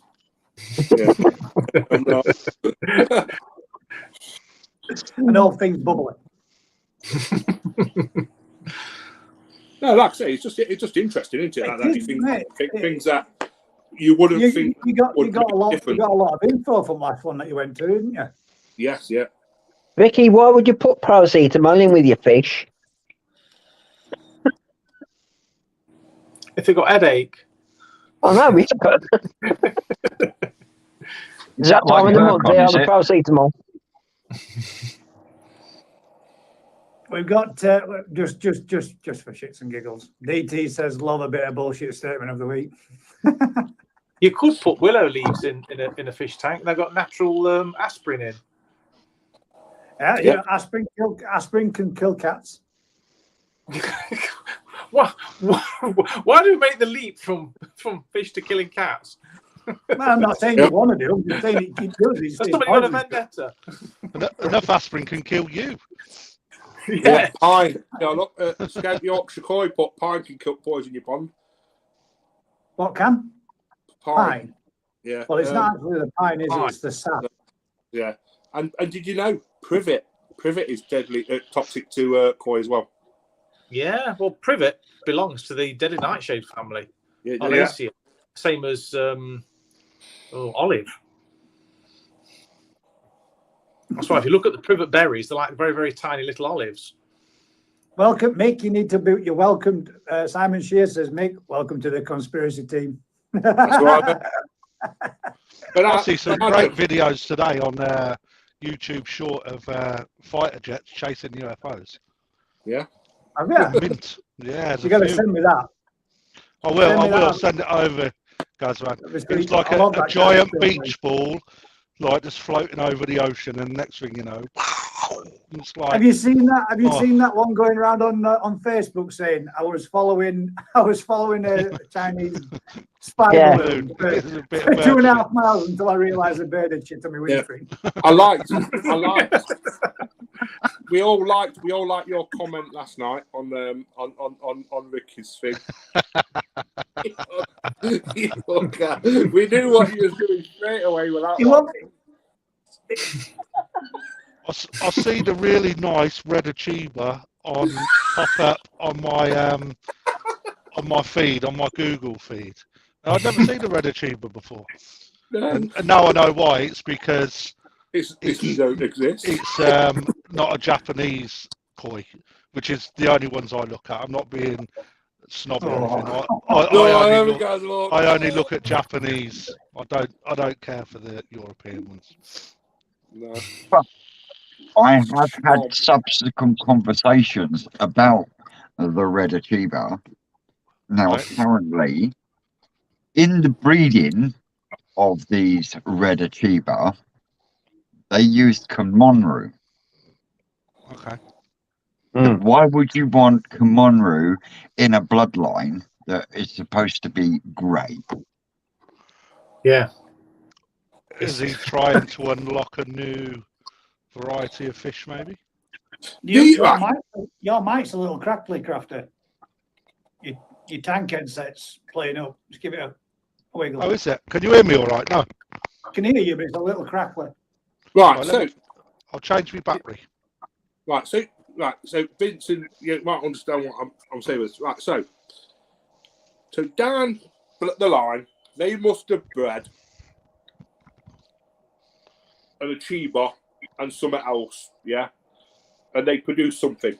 Then they moved on and they put, because it coming from achiever spawning, and that come from achiever spawning, and it put them two together to produce what they are saying red achiever. Do you think that's why they're calling it that a red achiever? Because it come from originally from an achiever spawning? I'm sure. I'm sure it must be that. But that definition. Why would you even call it an achiever? Well, that's where my argument is at the moment, because, like I say, I've got one in my pond, and Susan bought it for me at the National last year, and we was told that the skin will go a bluey grey hue, and it just hasn't. And I'm sorry, but if Komonru has been put in the bloodline, there's no fucking way on earth that it's going to go bluey grey. No. Can we give that a bullshit statement of the year? Has gone to. I'm not going to say, but no. Go on. I missed that one. I'm reading comments. Vince I get to use it again. Yeah. I need to make another one. Vince has just said that he was told that his red achiever was going to go blue. A bluey grey. Now that's what I call bullshit statement of the week. We saw hundreds of them in Poland, didn't we, Gaz? We didn't see a single one that got any trace of blue or grey on it. We saw big ones. We saw some big ones as well, and none of them were blue. No, they're all red and white. Am I right in thinking that there was one at the All England show last year? Hang on, I'm getting loads of feedback. Yeah. There we go. Yeah, but like I say, it's just one of those interesting things that they must have. It must come from Achiever, so therefore it must be Achiever. Yeah. Who knows? I do as well, mate. Don't leave them in. It's not worth it, is it? He was just saying he removed any leaves if he sees leaves. I think Kraft is having technical issues. Well, that's why I covered my pond, because all the trees around the local area will just blow in, so I've just covered it all in. And another one that's quite bad, eucalyptus. Eucalyptus. They put an oil all over your pond. Yeah, eucalyptus oil. Yeah. My brother's had a eucalyptus tree in the next door garden, and he used to blow in his pond all the time, and he end up having to pay for it to get chopped down. Yeah, when they get wet, they go like a greasy sort of like jelly effect on them. And I imagine if that gets in your pond, that's not going to be very good. What fucking eucalyptus trees you've been touching? Eucalyptus. You're not supposed to suck the leaves, but no, if you get wet and you touch them, they go all slimy. I put a eucalyptus tree in the front garden, and it wasn't far from the front pond, and I never had any problems. No. If it's a big tree, though, because when you get big eucalyptus, they drop a shit ton of leaves. They do shed a lot of bark as well. Yeah, they tend to drop the leaves in the summer as well, not so much in the winter. Mike Bass got a massive eucalyptus in his garden. Sure he had. He has got a tall eucalyptus, tall and spindly, Yeah, if you don't keep them under control, they go fucking ape shit. Yeah, this thing was massive. This thing was really, really big. Jig says that Jig says that Crafty wasn't crackling on his microphone, he was chewing Haribos. Feedback. There we go. Is that better? Are you good now? Jig says you weren't getting no crackly feedback on your microphone. You were chewing Haribos. Mate, I don't even know if it's working now. Anyway, There you go. That's It is now, Yeah. mate. It's clear now. Good now. Right. I took my headset off so you can see me real ears. Well, we've had a couple of questions that the panel got to ask. Got asked. What's the favourite fish you've got in your pond right now? Oh, mate. He hasn't got any in his pond now. Oh, I have. Are you in there, Ollie Crafty? I've got not in my main pond. I haven't, but That's what I mean. I've still got my little pond. What I'm holding me fishing. I've got about 3 or 4 that I really take a shine into, if I'm honest. One of them's a little. It's a Saragoi that I got last year that was about 10 cm. That's now pushing 30 cm. Nice. I've also got a Ginrin shag that, as it's getting bigger, I wish I had a heated pond for it though. Don't talk to me about Gimrin Shag. It's putting some really good body on, and the luster through it is absolutely beautiful. And then I've got a Taniguchi Sankey that I got from Newark last year. I got that through Exclusively Koi. I just like my Sankey anyway. And then I've got an orange Ginrin fish, and I can't think for the bloody life of me what it's called off the top of my head. Benigoi? Yeah, it is a Benigoi. Thank you. Yeah, And that's following the same sort of body shape as the Ginrin shag as well. And I just wish I had a heated pond from early. But saying that, probably next week I'll have the fill, and then I'll be able to throw them in for the start of the season, and like just ramp up that water to 22. Well, Read that, Vince. Vince, tell him Ginrin Chug. Ginrin Shagos are for girls. well, you got to stay in touch with your feminine side, mate. That's all I can say. That's it. You spent too much time in a bed with Lee, you. Well, nothing wrong with Brokeback Mountain. Talking of Brokeback Mountain, I saw him on today. He's on the channel today. Yeah, I ain't caught up Brokeback on- Mountain. Is that a tanky thing, is it? Oh no, he was a para, wasn't he? Was there a fetish? Yeah. Thing is, he had a poorly back, so I had to do the common thing and give him a reach around. So As all good friends would.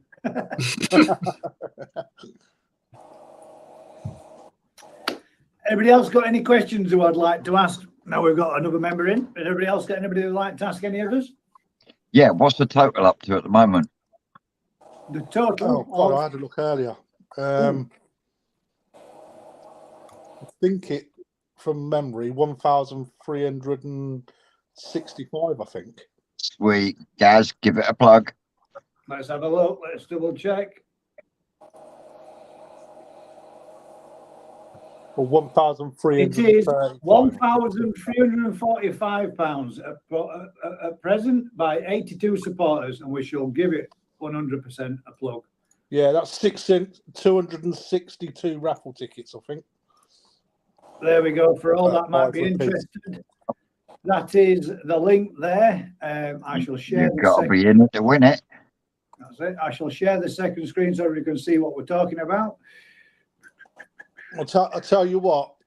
If you go on to, can I plug my own channel, guys? Is that all right? Of course you can, mate. Yeah, 100%. If you go onto my channel, That's nice. onto Exclusively Koi's, onto Koi Wholesale's exclusive access, the video's called, you'll see a really decent little video on it. The body on it is absolutely immense, and if you look at the profile on that picture, you've got really big, powerful shoulders, and the depth of the fish is really good as well. So you've got the volume there. Torpedo, isn't it? Honest to God, the mouth on it is huge. Yeah. The head on it is huge. You can see it there. I mean, speaking to Alan Tate when we picked it out, the body frame on this fish is really good. Look at the in ring.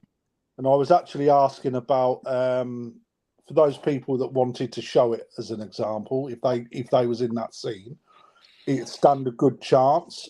There was a slight discussion about the pattern on the head, because in the show world, you're not supposed to have a fully coloured head plate, basically, but it's saved at the bottom round by its just round by its mouth. The colour actually comes up and round, so it's not actually a full blown colour across the whole of the head.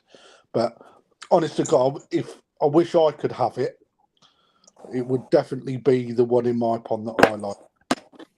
Alan T has said, I would like to take part. How do I contact? All you need to do there, mate, on that link above is click on the link. Click on the link. Follow the instructions on there, on that. You could, if you're part of Gaz's Facebook page, he's put a link on there. Yeah. You can go on my Facebook page, there's a link on there, or go on Just Giving, and then just search Crafty, and then I think there's 4 or 6 things to do with Crafty, how it's spelt, and just click on the one with a fish on it, and then you can take part that way. Remember right above your comment there, I'll take the anonymous and put your name in, and otherwise you won't be entered into the draw, but we'll still obviously donate your money. Great, for a good cause, definitely, 100%. Oh yeah, definitely. Copy says, if I win that, Crafter, I will wear my mankini at Adam Byers' trip. No. When's your Adam Byers' trip? No. That this Sunday coming? No, it's 23rd of April. 23rd of April. Okay. Welcome to come along, mate, if you want. Yeah, I have to have a look when I've got my daughter and whatnot before I can. Yeah, no worries. I'll drop you details and let you know. I'll tell you what, mate. If you get that, if you do win it, Copy, right? I want to see proof that you wear your mankini round Adam Byers. No, I don't. No. He will. Trust me, he would. And I will also donate 50 quid into the pot if you win it and you do it. Well, that for that one is going to be good. Busy Bees just said 22nd of April. 22nd of April. I can tell you, but I'm going to have to turn my camera off to do it. Oh, you've created something now, mate. Yeah, you might very well have done. Let's have a see.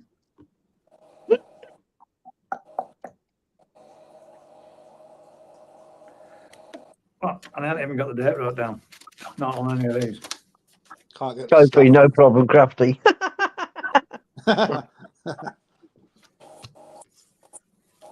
Whilst holding a mug of tea. Adam Byer will kick him out. I'm pretty sure he will. Because there ain't enough eye bleach in the world to get that image out your head. He's also got to do 6 slaps of the mud ponds he's got as well. That'll help him out, I'm sure. Yeah. And then he's just said there, no problem, Crafty, he'll do it. He would do it at all. That's just it. He would. Thank God he don't win. Good crack.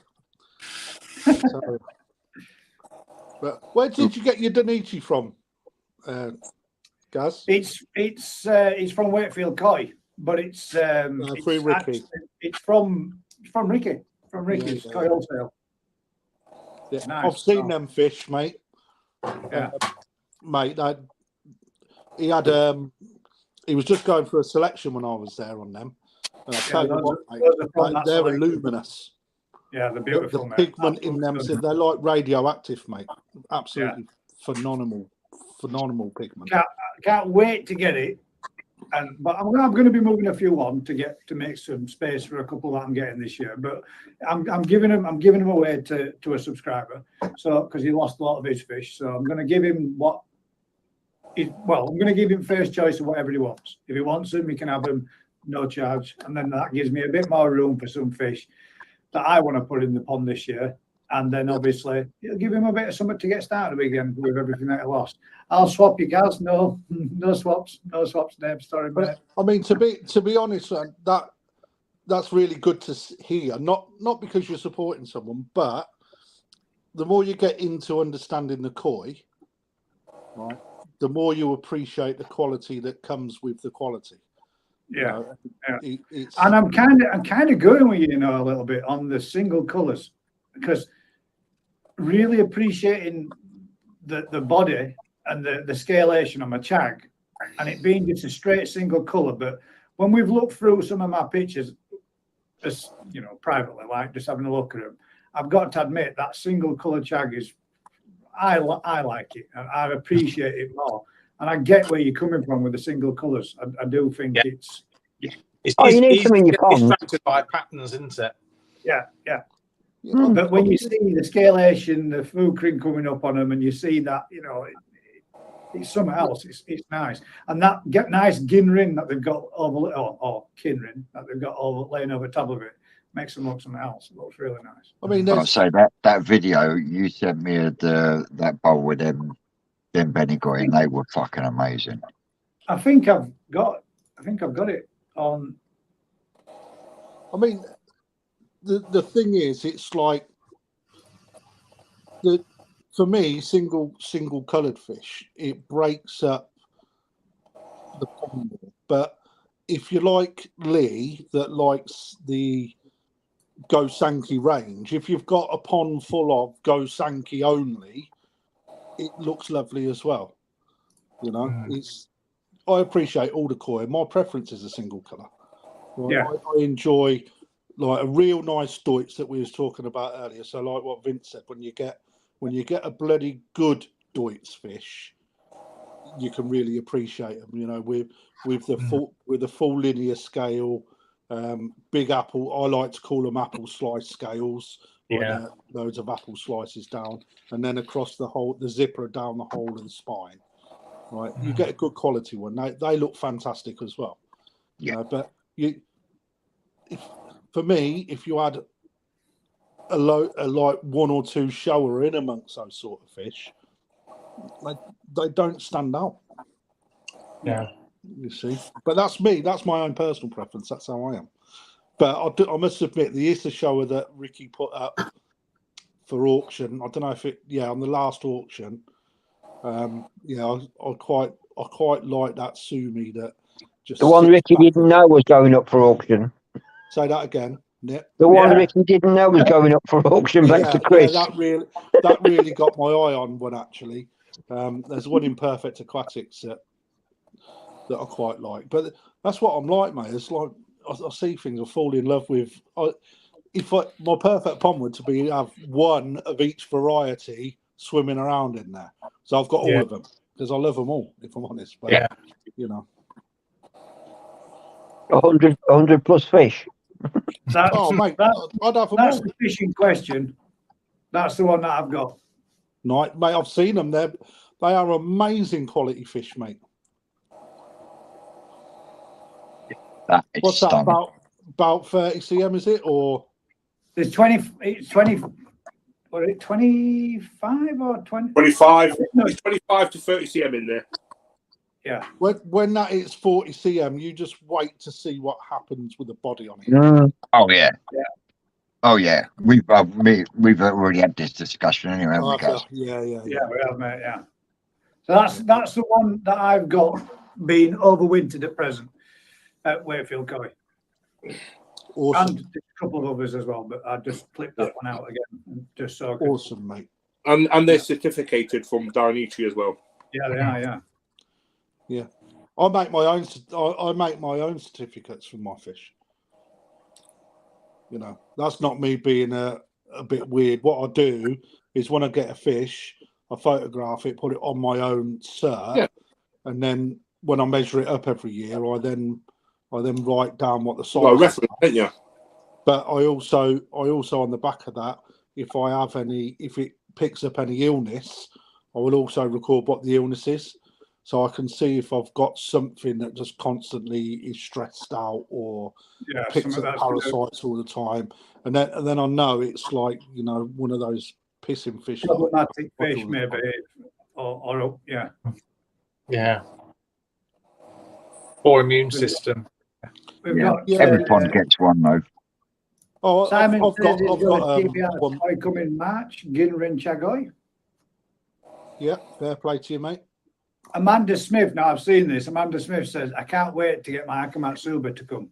Yeah, That she is sent me a picture of that. That was absolutely amazing. Love that. I love them. Yeah. Oh, nice. Yeah, I've got one in the pond. Well, I say I've got one. Susan's got one in the pond, but not that she takes much interest in it anymore. But hey, we are all on a koi We're learning all on a koi journey. learning journey, some more advanced than others, but at the end of the day, it's personal choice. Yep. Yeah. Absolutely. 100%. Yeah.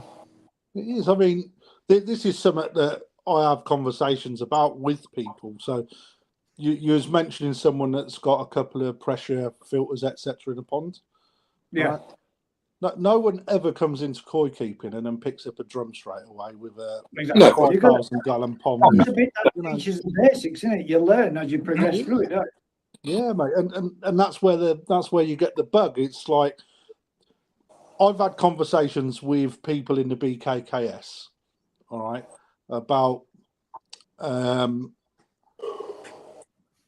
they concentrate on all the shows all the time because they're the cream of the crop, British Koi Keeping Society, all right. But my argument is the KK in there is koi keeping, right? So not everybody is going to have top end fish that they show.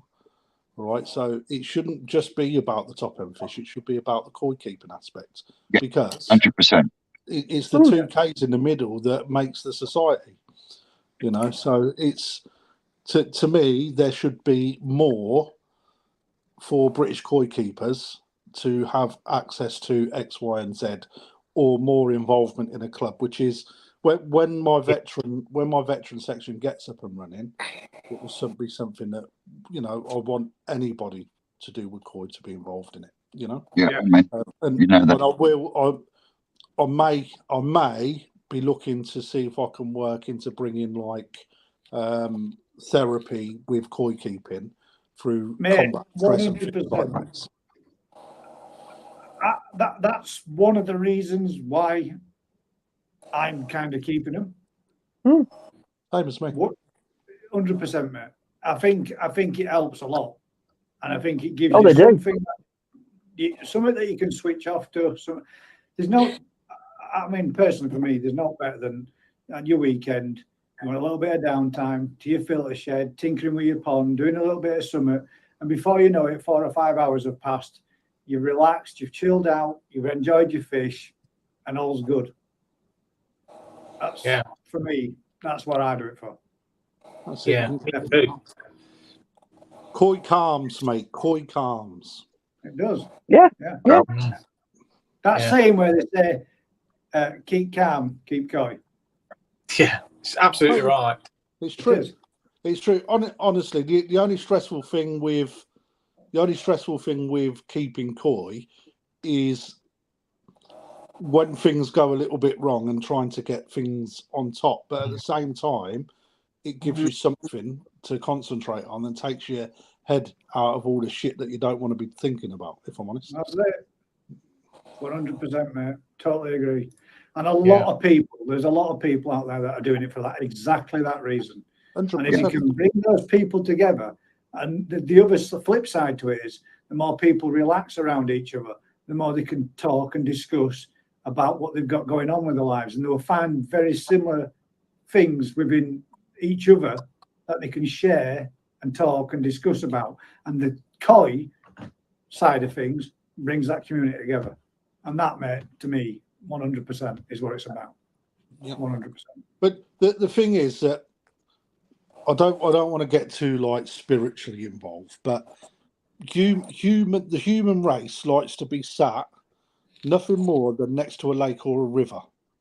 Yeah. It's the most calming thing to a human to be sat there next to, because for some reason it just like takes you away in a dream world. So if you can create that in your garden, you've always got somewhere to go and sit next to some water. And fish, koi, especially when you start to get into them and you start to realise their beauty, it just adds another element into that. That's how I see. That's what it gets me like. Nothing better than sitting next to the pond feeding your fish by hand. It's amazing. If you've got running water as well, Pond says she's falling asleep. Enjoyed tonight. Good night, and good night, everyone. Take care. Rest up. Hope you're ready to get better soon. Thanks, Saska. Thanks for joining us again. We've got 100% Gaz, 100% Crafty.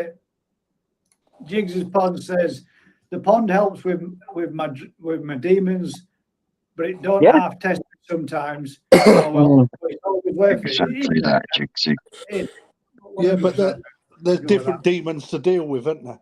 There's the demons you don't want it knocking around in your head, and the demons that you do, because it forces you to occupies the mind, mate. Yeah, it changes what your stress is. Your stress is something that you're learning. So therefore, when you're learning, it's always a positive energy, especially when it goes right. When you've got something that's solely dependent upon you, that you've got to put everything into to give them fish what they need, it gives you a totally different avenue to go down, which diverts you away from what you're thinking about. All me, in a sense 100%. of 100%. You can focus all upon them instead, and your family and your friends and everything else to bring you through it and do it as well. Yeah, but sometimes you need you time, Gaz, don't you? You do. That's it, man. And that's where I think fishing comes into it as well. I think a lot of anglers get that for the me time. I mean, I loved it. I still do. There's no better. And I think once you've been an angler, you hook. You are hooked 100% into everything related to fish. Yeah, the appreciation for the wildlife route when you're fishing as well. It's the whole thing. It is. It's not the fish. There's no better than walking down walking down banking first thing in the morning on a springs morning where you've got that crisp underfoot. You're treading down nice and gently to bank inside to sit there and put your skills against nature to see if you can catch what you've been aiming to go out and do and set out to do. That is absolutely brilliant. Stalking on fish, fly fishing. To me, there's lots of fishing that people do out there where you're sitting aside at riverbank. But if you've got a pair of chest waders on or a pair of hip waders on, and you're walking down river with one of your homemade flies that you've tied yourself, and you hit into a nice little brown trout, it doesn't have to be a massive thing, a record breaker. But knowing that you've caught that fish on something that you've imitated, to imitate nature, to get that fish to come up, rise, take that fish, bring it in, appreciate it, and let it go again. No, there's no beats that. If you don't catch anything, are you known as a vegetarian?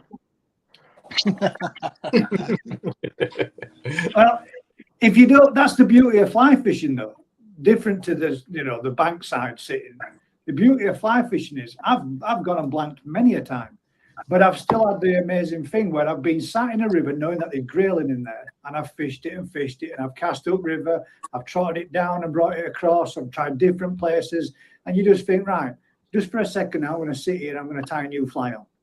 And just out of the corner of your eye, you see something that takes you, and you look over at the end of your rod, and there's a kingfisher sitting on the end of your rod. That was one of the best things I've ever seen as an angler. It were amazing. One of the best things I've seen as an angler, I used to be really heavy into the competition scene for angling. But as a boy, used to go fishing with my old man. I used to have all these like hand-me-downs, wicker basket on me back. Right, went down onto a sluice off the River Nene, as you know it, and Nen as we know it up here, or down here, depending where you are in the world. Sat down at a place called Western Mill, just off a sluice, and there was a load of crows mobbing this bird of prey. And I kid you not, all of a sudden this bird went into a dive straight down about 15 foot in front of me, and then picked out this fucking massive bream, man, and off it flew. It was an osprey had actually come down and like taken a fish like a dustbin lid. And I'm like, how come I'm not catching these bream? because they're shoal animals. Usually you get one, you get loads. Yeah. And it swam off with the biggest one in the shoal. You know, it's like, you can't experience that No, you anywhere can't. other than you're lucky, aren't you? It's like when the robin comes and sits in your bait box, nicking your bait. Yeah, you maggots, yeah. Yeah. You know, that sort of thing you only get as a fisherman. You know, Yeah, you do. Yeah. Tales of the riverbank. Yeah, it is though. But it's things that you'll never forget. I remember when I was about 7 or 8 years old, the first time, same thing, a little wicker basket for me, a little bigger wicker basket for my dad, and we sat there fishing a local Slough district water, and it used to be just a trout lake, and the first time I caught a trout, I was so chuffed to bits with myself. And then when I grew up and I had my son, and I've still got a picture of him, we went and fished the local river just a little bit further up in Marsden, from next village up from Slough, and my son managed to catch his first brown trout. And at the time, for my son, it were nearly his were like, size of his leg, and he could barely hold it. But getting to do that with my dad and then doing it myself with my son, that, it's like special memories. Priceless. That you'll never forget. Yeah, priceless, man. It is. And that's the kind of thing you'll see like that when you're doing it at the side of a riverbank. Watching kids' faces. Our Bethan with chocolate all around her mouth because she's been scoffing a chocolate bar, and then fishing at the same time. And then she's got a picture, and then our Lewis has got one, and our Brandon's like, not caught one all day. Everybody else had 1 or 2, and then our Brandon lands this like 3.5 pound brown trout. And he's like, that's a monster to a kid, though, mate. 3.5 pound is a monster fish to a kid. It is to a nipper. It was half length of his body. It was brilliant. Yeah. I mean, Poppy. I mean, you'd see her on my videos anyway. But Poppy, mate, since she was like knee height, come down to the bank and she'd like be unhooking the carp that I catch, throwing them in the keep net, having a little go. We even took her. I used to go every winter down to the Norfolk Broads on a fishing holiday, where we'd go trolling for pike down the river. And we took her down on a narrowboat holiday for a week, because mate, she was just catching little roach all day long, but she didn't stop, mate. That's why she enjoys like being outside with a koi. I love bit bashing, me. I think that's some of the best sessions I've ever had of bit bashing. I'm going to have to drop out. My battery's just about to die. Just before you go, then, quick question from Busy Bee. Question for Vince. When's that liner going in? You'll have to wait and see. That means you don't know yet. I've got a little bit of mortar to put in the bottom, and then the liner will go in. What's the matter with you? There you go. Right, guys. Night, Vince. Catch you later. Right, Thanks, Vince. Cheers, Vince. Simon Sears says, meant to be good luck, Gaz, but call him BS. I've never caught nothing when he graced my stealth centuries. What? As in kingfisher. Have you had a kingfisher around by you, do you mean? Ah. They're not. I was catching absolutely nothing that day. And when it flew along and landed on the end of my rod, I thought, that's why I'm not catching now, because there's a predator flying around water. They must have known. But I fished the same spot about 4 weeks later and caught my first ever grayling. I was going for brownies. I was going for brown trout. I'd never caught a grayling before. I didn't even know there were grayling in that section of the river. But there's something else. No, they're a beautiful fish. The male's massive, big dorsal like it has. They feel a lot bigger than what they are when you hook into one of them, and it turns that fin into water. It feels like a big fish. That's a nice dog, mate. We got it just at the end of lockdown. So we lost one of the dogs, and I said to Poppy, we found it. I said to Poppy, right, come on, you're coming with me. I've got to go and buy a nice koi from somebody about an hour away. And she was there. When I turned up, she thought I was going to buy a new fish, but the woman actually kicked her out onto just outside on her doorstep. And Poppy was like, "Oh, look, Dad, a little puppy." I said, "Quick, go and get it. Make sure it's all right." And out she went, and then she sat there, and then the woman come out and said, "Do you like it?" And I said, "Do you want it?" And she just burst out crying. Like, so it was, yeah. She's a nice little dog, actually. Thank you very much. Lovely, aren't they? Yeah, It's a little cocker. little cocker, yeah. I've got a cockapoo. Yeah, mate. Nice little dog. Son. It's brilliant. I've got to admit, I don't know whether it's the cocker or the poodle, but a very, very placid dog and super friendly with family. He goes around absolutely everybody. He does It's like the little cocker. shit. It's the cocker in a minute. The cocker in, and the poodles are actually quite a bit of a gnarly breed. Well, they're a gun dog, aren't they? French, aren't they? Poodles actually bred for gun dogs. Water Yeah. dogs. Yeah, retrievers. Poodles were. Yeah. That's what the shape of the little poofy bobbles and balls. No. He 100% is, mate. It's buoyancy heads for him Oh, swimming. the put when they're trimmed, yes. Yeah, for hunting, mate, yeah. Yeah. But You'd look nice with an haircut not for like hunting. that. Poodles are water dogs. They Yeah, retrieve they were used water. for duck hunting. Yeah. So they they have those little lumps and bumps on them everywhere to help them with buoyancy head when they're swimming. You'd suit that hairstyle, Gus. I would. 100%. They used to have a perm at one point.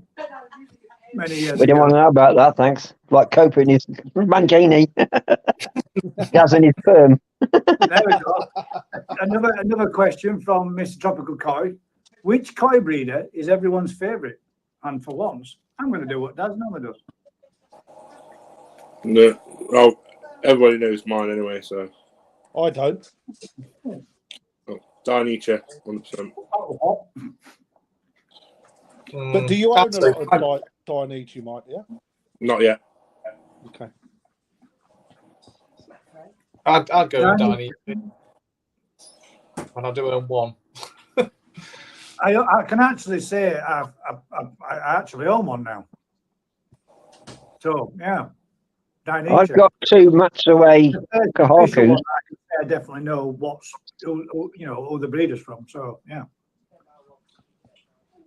I think it all depends what type of koi you like, if I'm honest. And I'm not on about variety, I'm more on about body shape.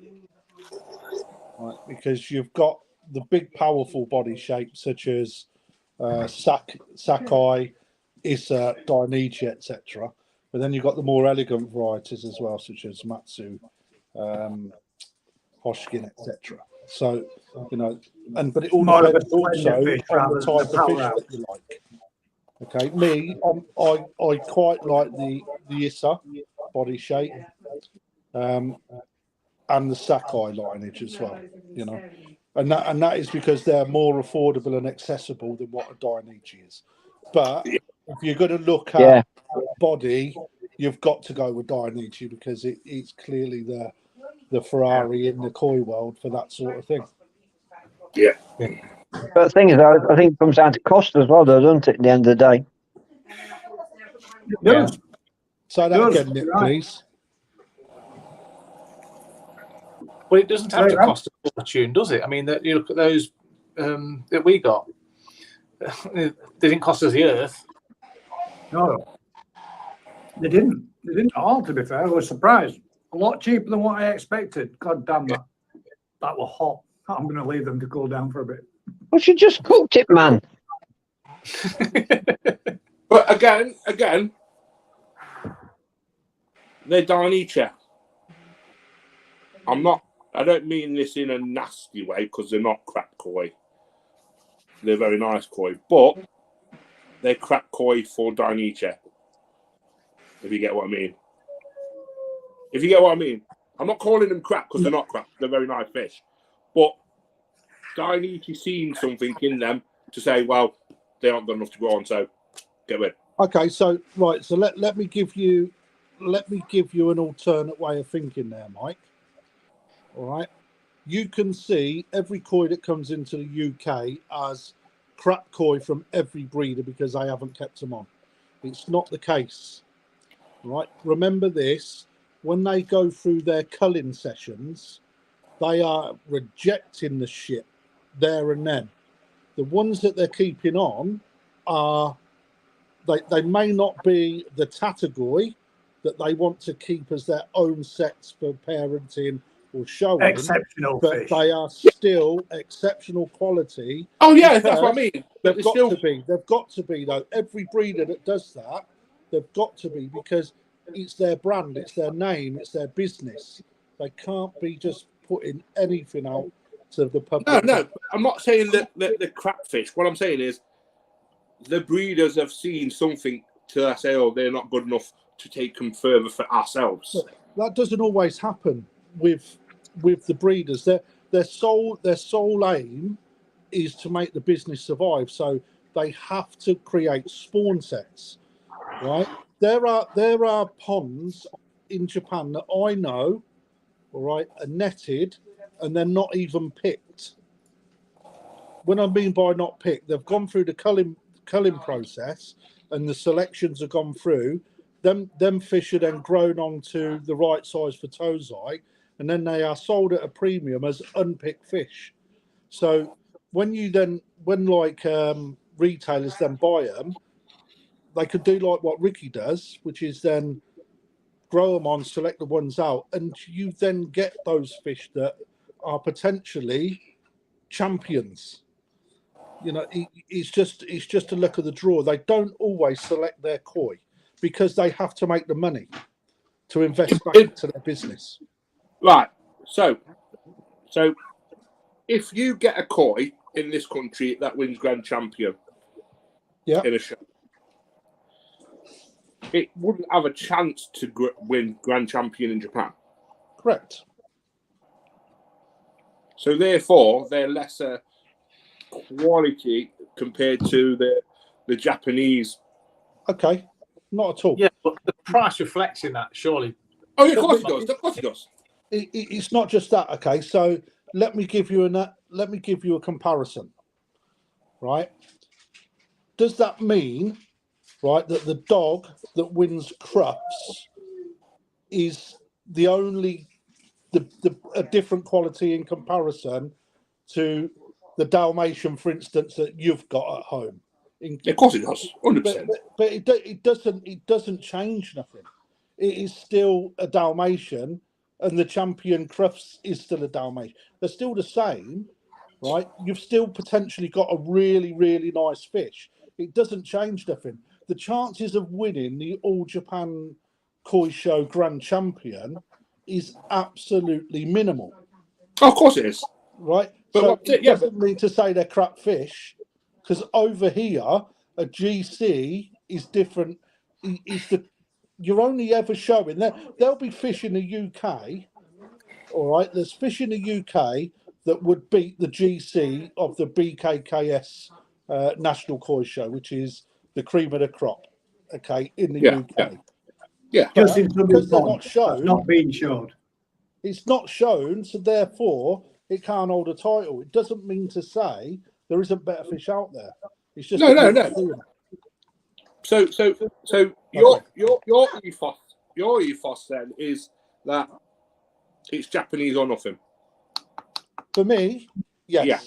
But why is that though?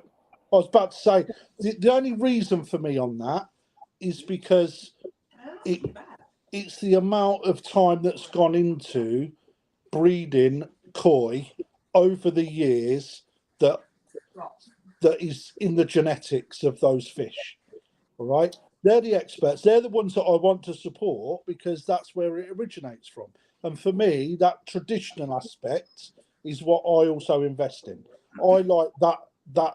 I'm not saying that European koi aren't good, that they're just not for me. Right? Yeah. They've got a place for people, but I just like the fact that you can go back 200 years in a business and see how they've developed, and they devote their whole lives to it, you know, and it's through generations. You know, I just find that part intriguing as well. But when you look at what is produced, it's the origin of the koi, koi world. So therefore, even if there are like these Japanese parent sets in Europe or whatever, it doesn't make them Japanese for me. Because as soon as that Japanese parent sets offspring in Europe, they become European fish, not Japanese. Yeah, technically, because it's not been. Still Japanese bloodline. Yeah. Still potentially, But Thanks for joining us. But we'll then go back to what Mike says. All right. It then turns into the parent sets that are used elsewhere outside of those extremely well researched and developed koi centers in Japan. Yeah. Then they're not selling on those fish that they want to keep to develop their own fish. No. Right. So they're still selling. Basically, they're not. I won't say lower end because they're still whacking out some really nice fish, but they're not good enough for them to grow on. It's not good enough for them to become parent sets. So I'll give if you go on to. But they're a business, aren't they? They've got to produce. They've got to produce. It's a numbers game, isn't it? But it's not just a business; it's a way of life to them over there as well. Oh, yeah, but I mean, it's the livelihood, isn't it? So if they're producing shit fish or crap fish, however you want to, or lower quality fish and shipping them out, they wouldn't make a living. They wouldn't have a business, would they? No. But if you go on to I understand what you're saying. You're saying that they're not the fish that they're going to keep to grow on to be Yonsei and so on and so forth. So they keep the very, very best 1%. Yes. Of course they do. It's but you do the same though, wouldn't you? 5%. Yeah. Yeah, but if you were breeding koi, you do the same, wouldn't you? You keep. Yeah, but I'm not. You're not understanding me. But I'm not breeding koi. What I'm saying is these fish that say you get from say Bricky or places like that. I'm not saying the crap koi by an imagination because they're not. But they're still not the very, very best. But it's their top. It will be their top 10%. Yeah. Right, because that's the only fish that they put out is their top 10% once they've gone through the culling process. The rest of them have already been culled. Oh well, some breeders, yeah. Yeah, but then the fish that they cull end up going in as fish meal anyway. It becomes fertilizer and food. Yeah, but you go for like these like toxin mixers and stuff like that. They aren't. They are. You got to admit they're not good. But you've also got to remember that they have to produce. They don't have to, but they will always produce different grades for different pockets to keep the hobby alive. Yeah. That's what they have to do, right? Yeah. So let's use Adam Beyer as an example here, right? Okay, produces some absolutely phenomenal quality fish, right? Yeah. Lee Hadfield has got a Kahaku that was a grow and show from Adam, and I promise you the Benny quality in that fish is absolutely unreal. It is so deep and so rich that it stands out. All right. Yeah. So I'm not saying so for me, it's not Japanese koi from Adam. It's English Japanese. Right? That's the difference. He's still got parent sets. Still English good parent sets. He does great. But he can still win championship in Britain. Yeah, and he certainly could. 100%. And does, hasn't he? And has, yeah. He took an award down at the Kent show. Yeah. You know? So anyway, guys, I'm going to leave for tonight because Lisa's got to be up early in the morning to take Nathan to work. So thank you very much for joining us. To be completely fair, gentlemen, as it is. Me too, actually. Guys, I'm going to shoot off as well, dude. We are pushing rather close to that time anyway. Thank you very much. Thank you for the company. Thank you for joining us, both. And I will speak to you anon, you guys, and I'll be in touch, Daz, about that fish. So brilliant. Thanks, Nigel. All right. Nice. Cheers, lads. See you soon, mate. Yeah, mate. Good night, mate. Good me. Are you leaving as well, Crafter? Is that you?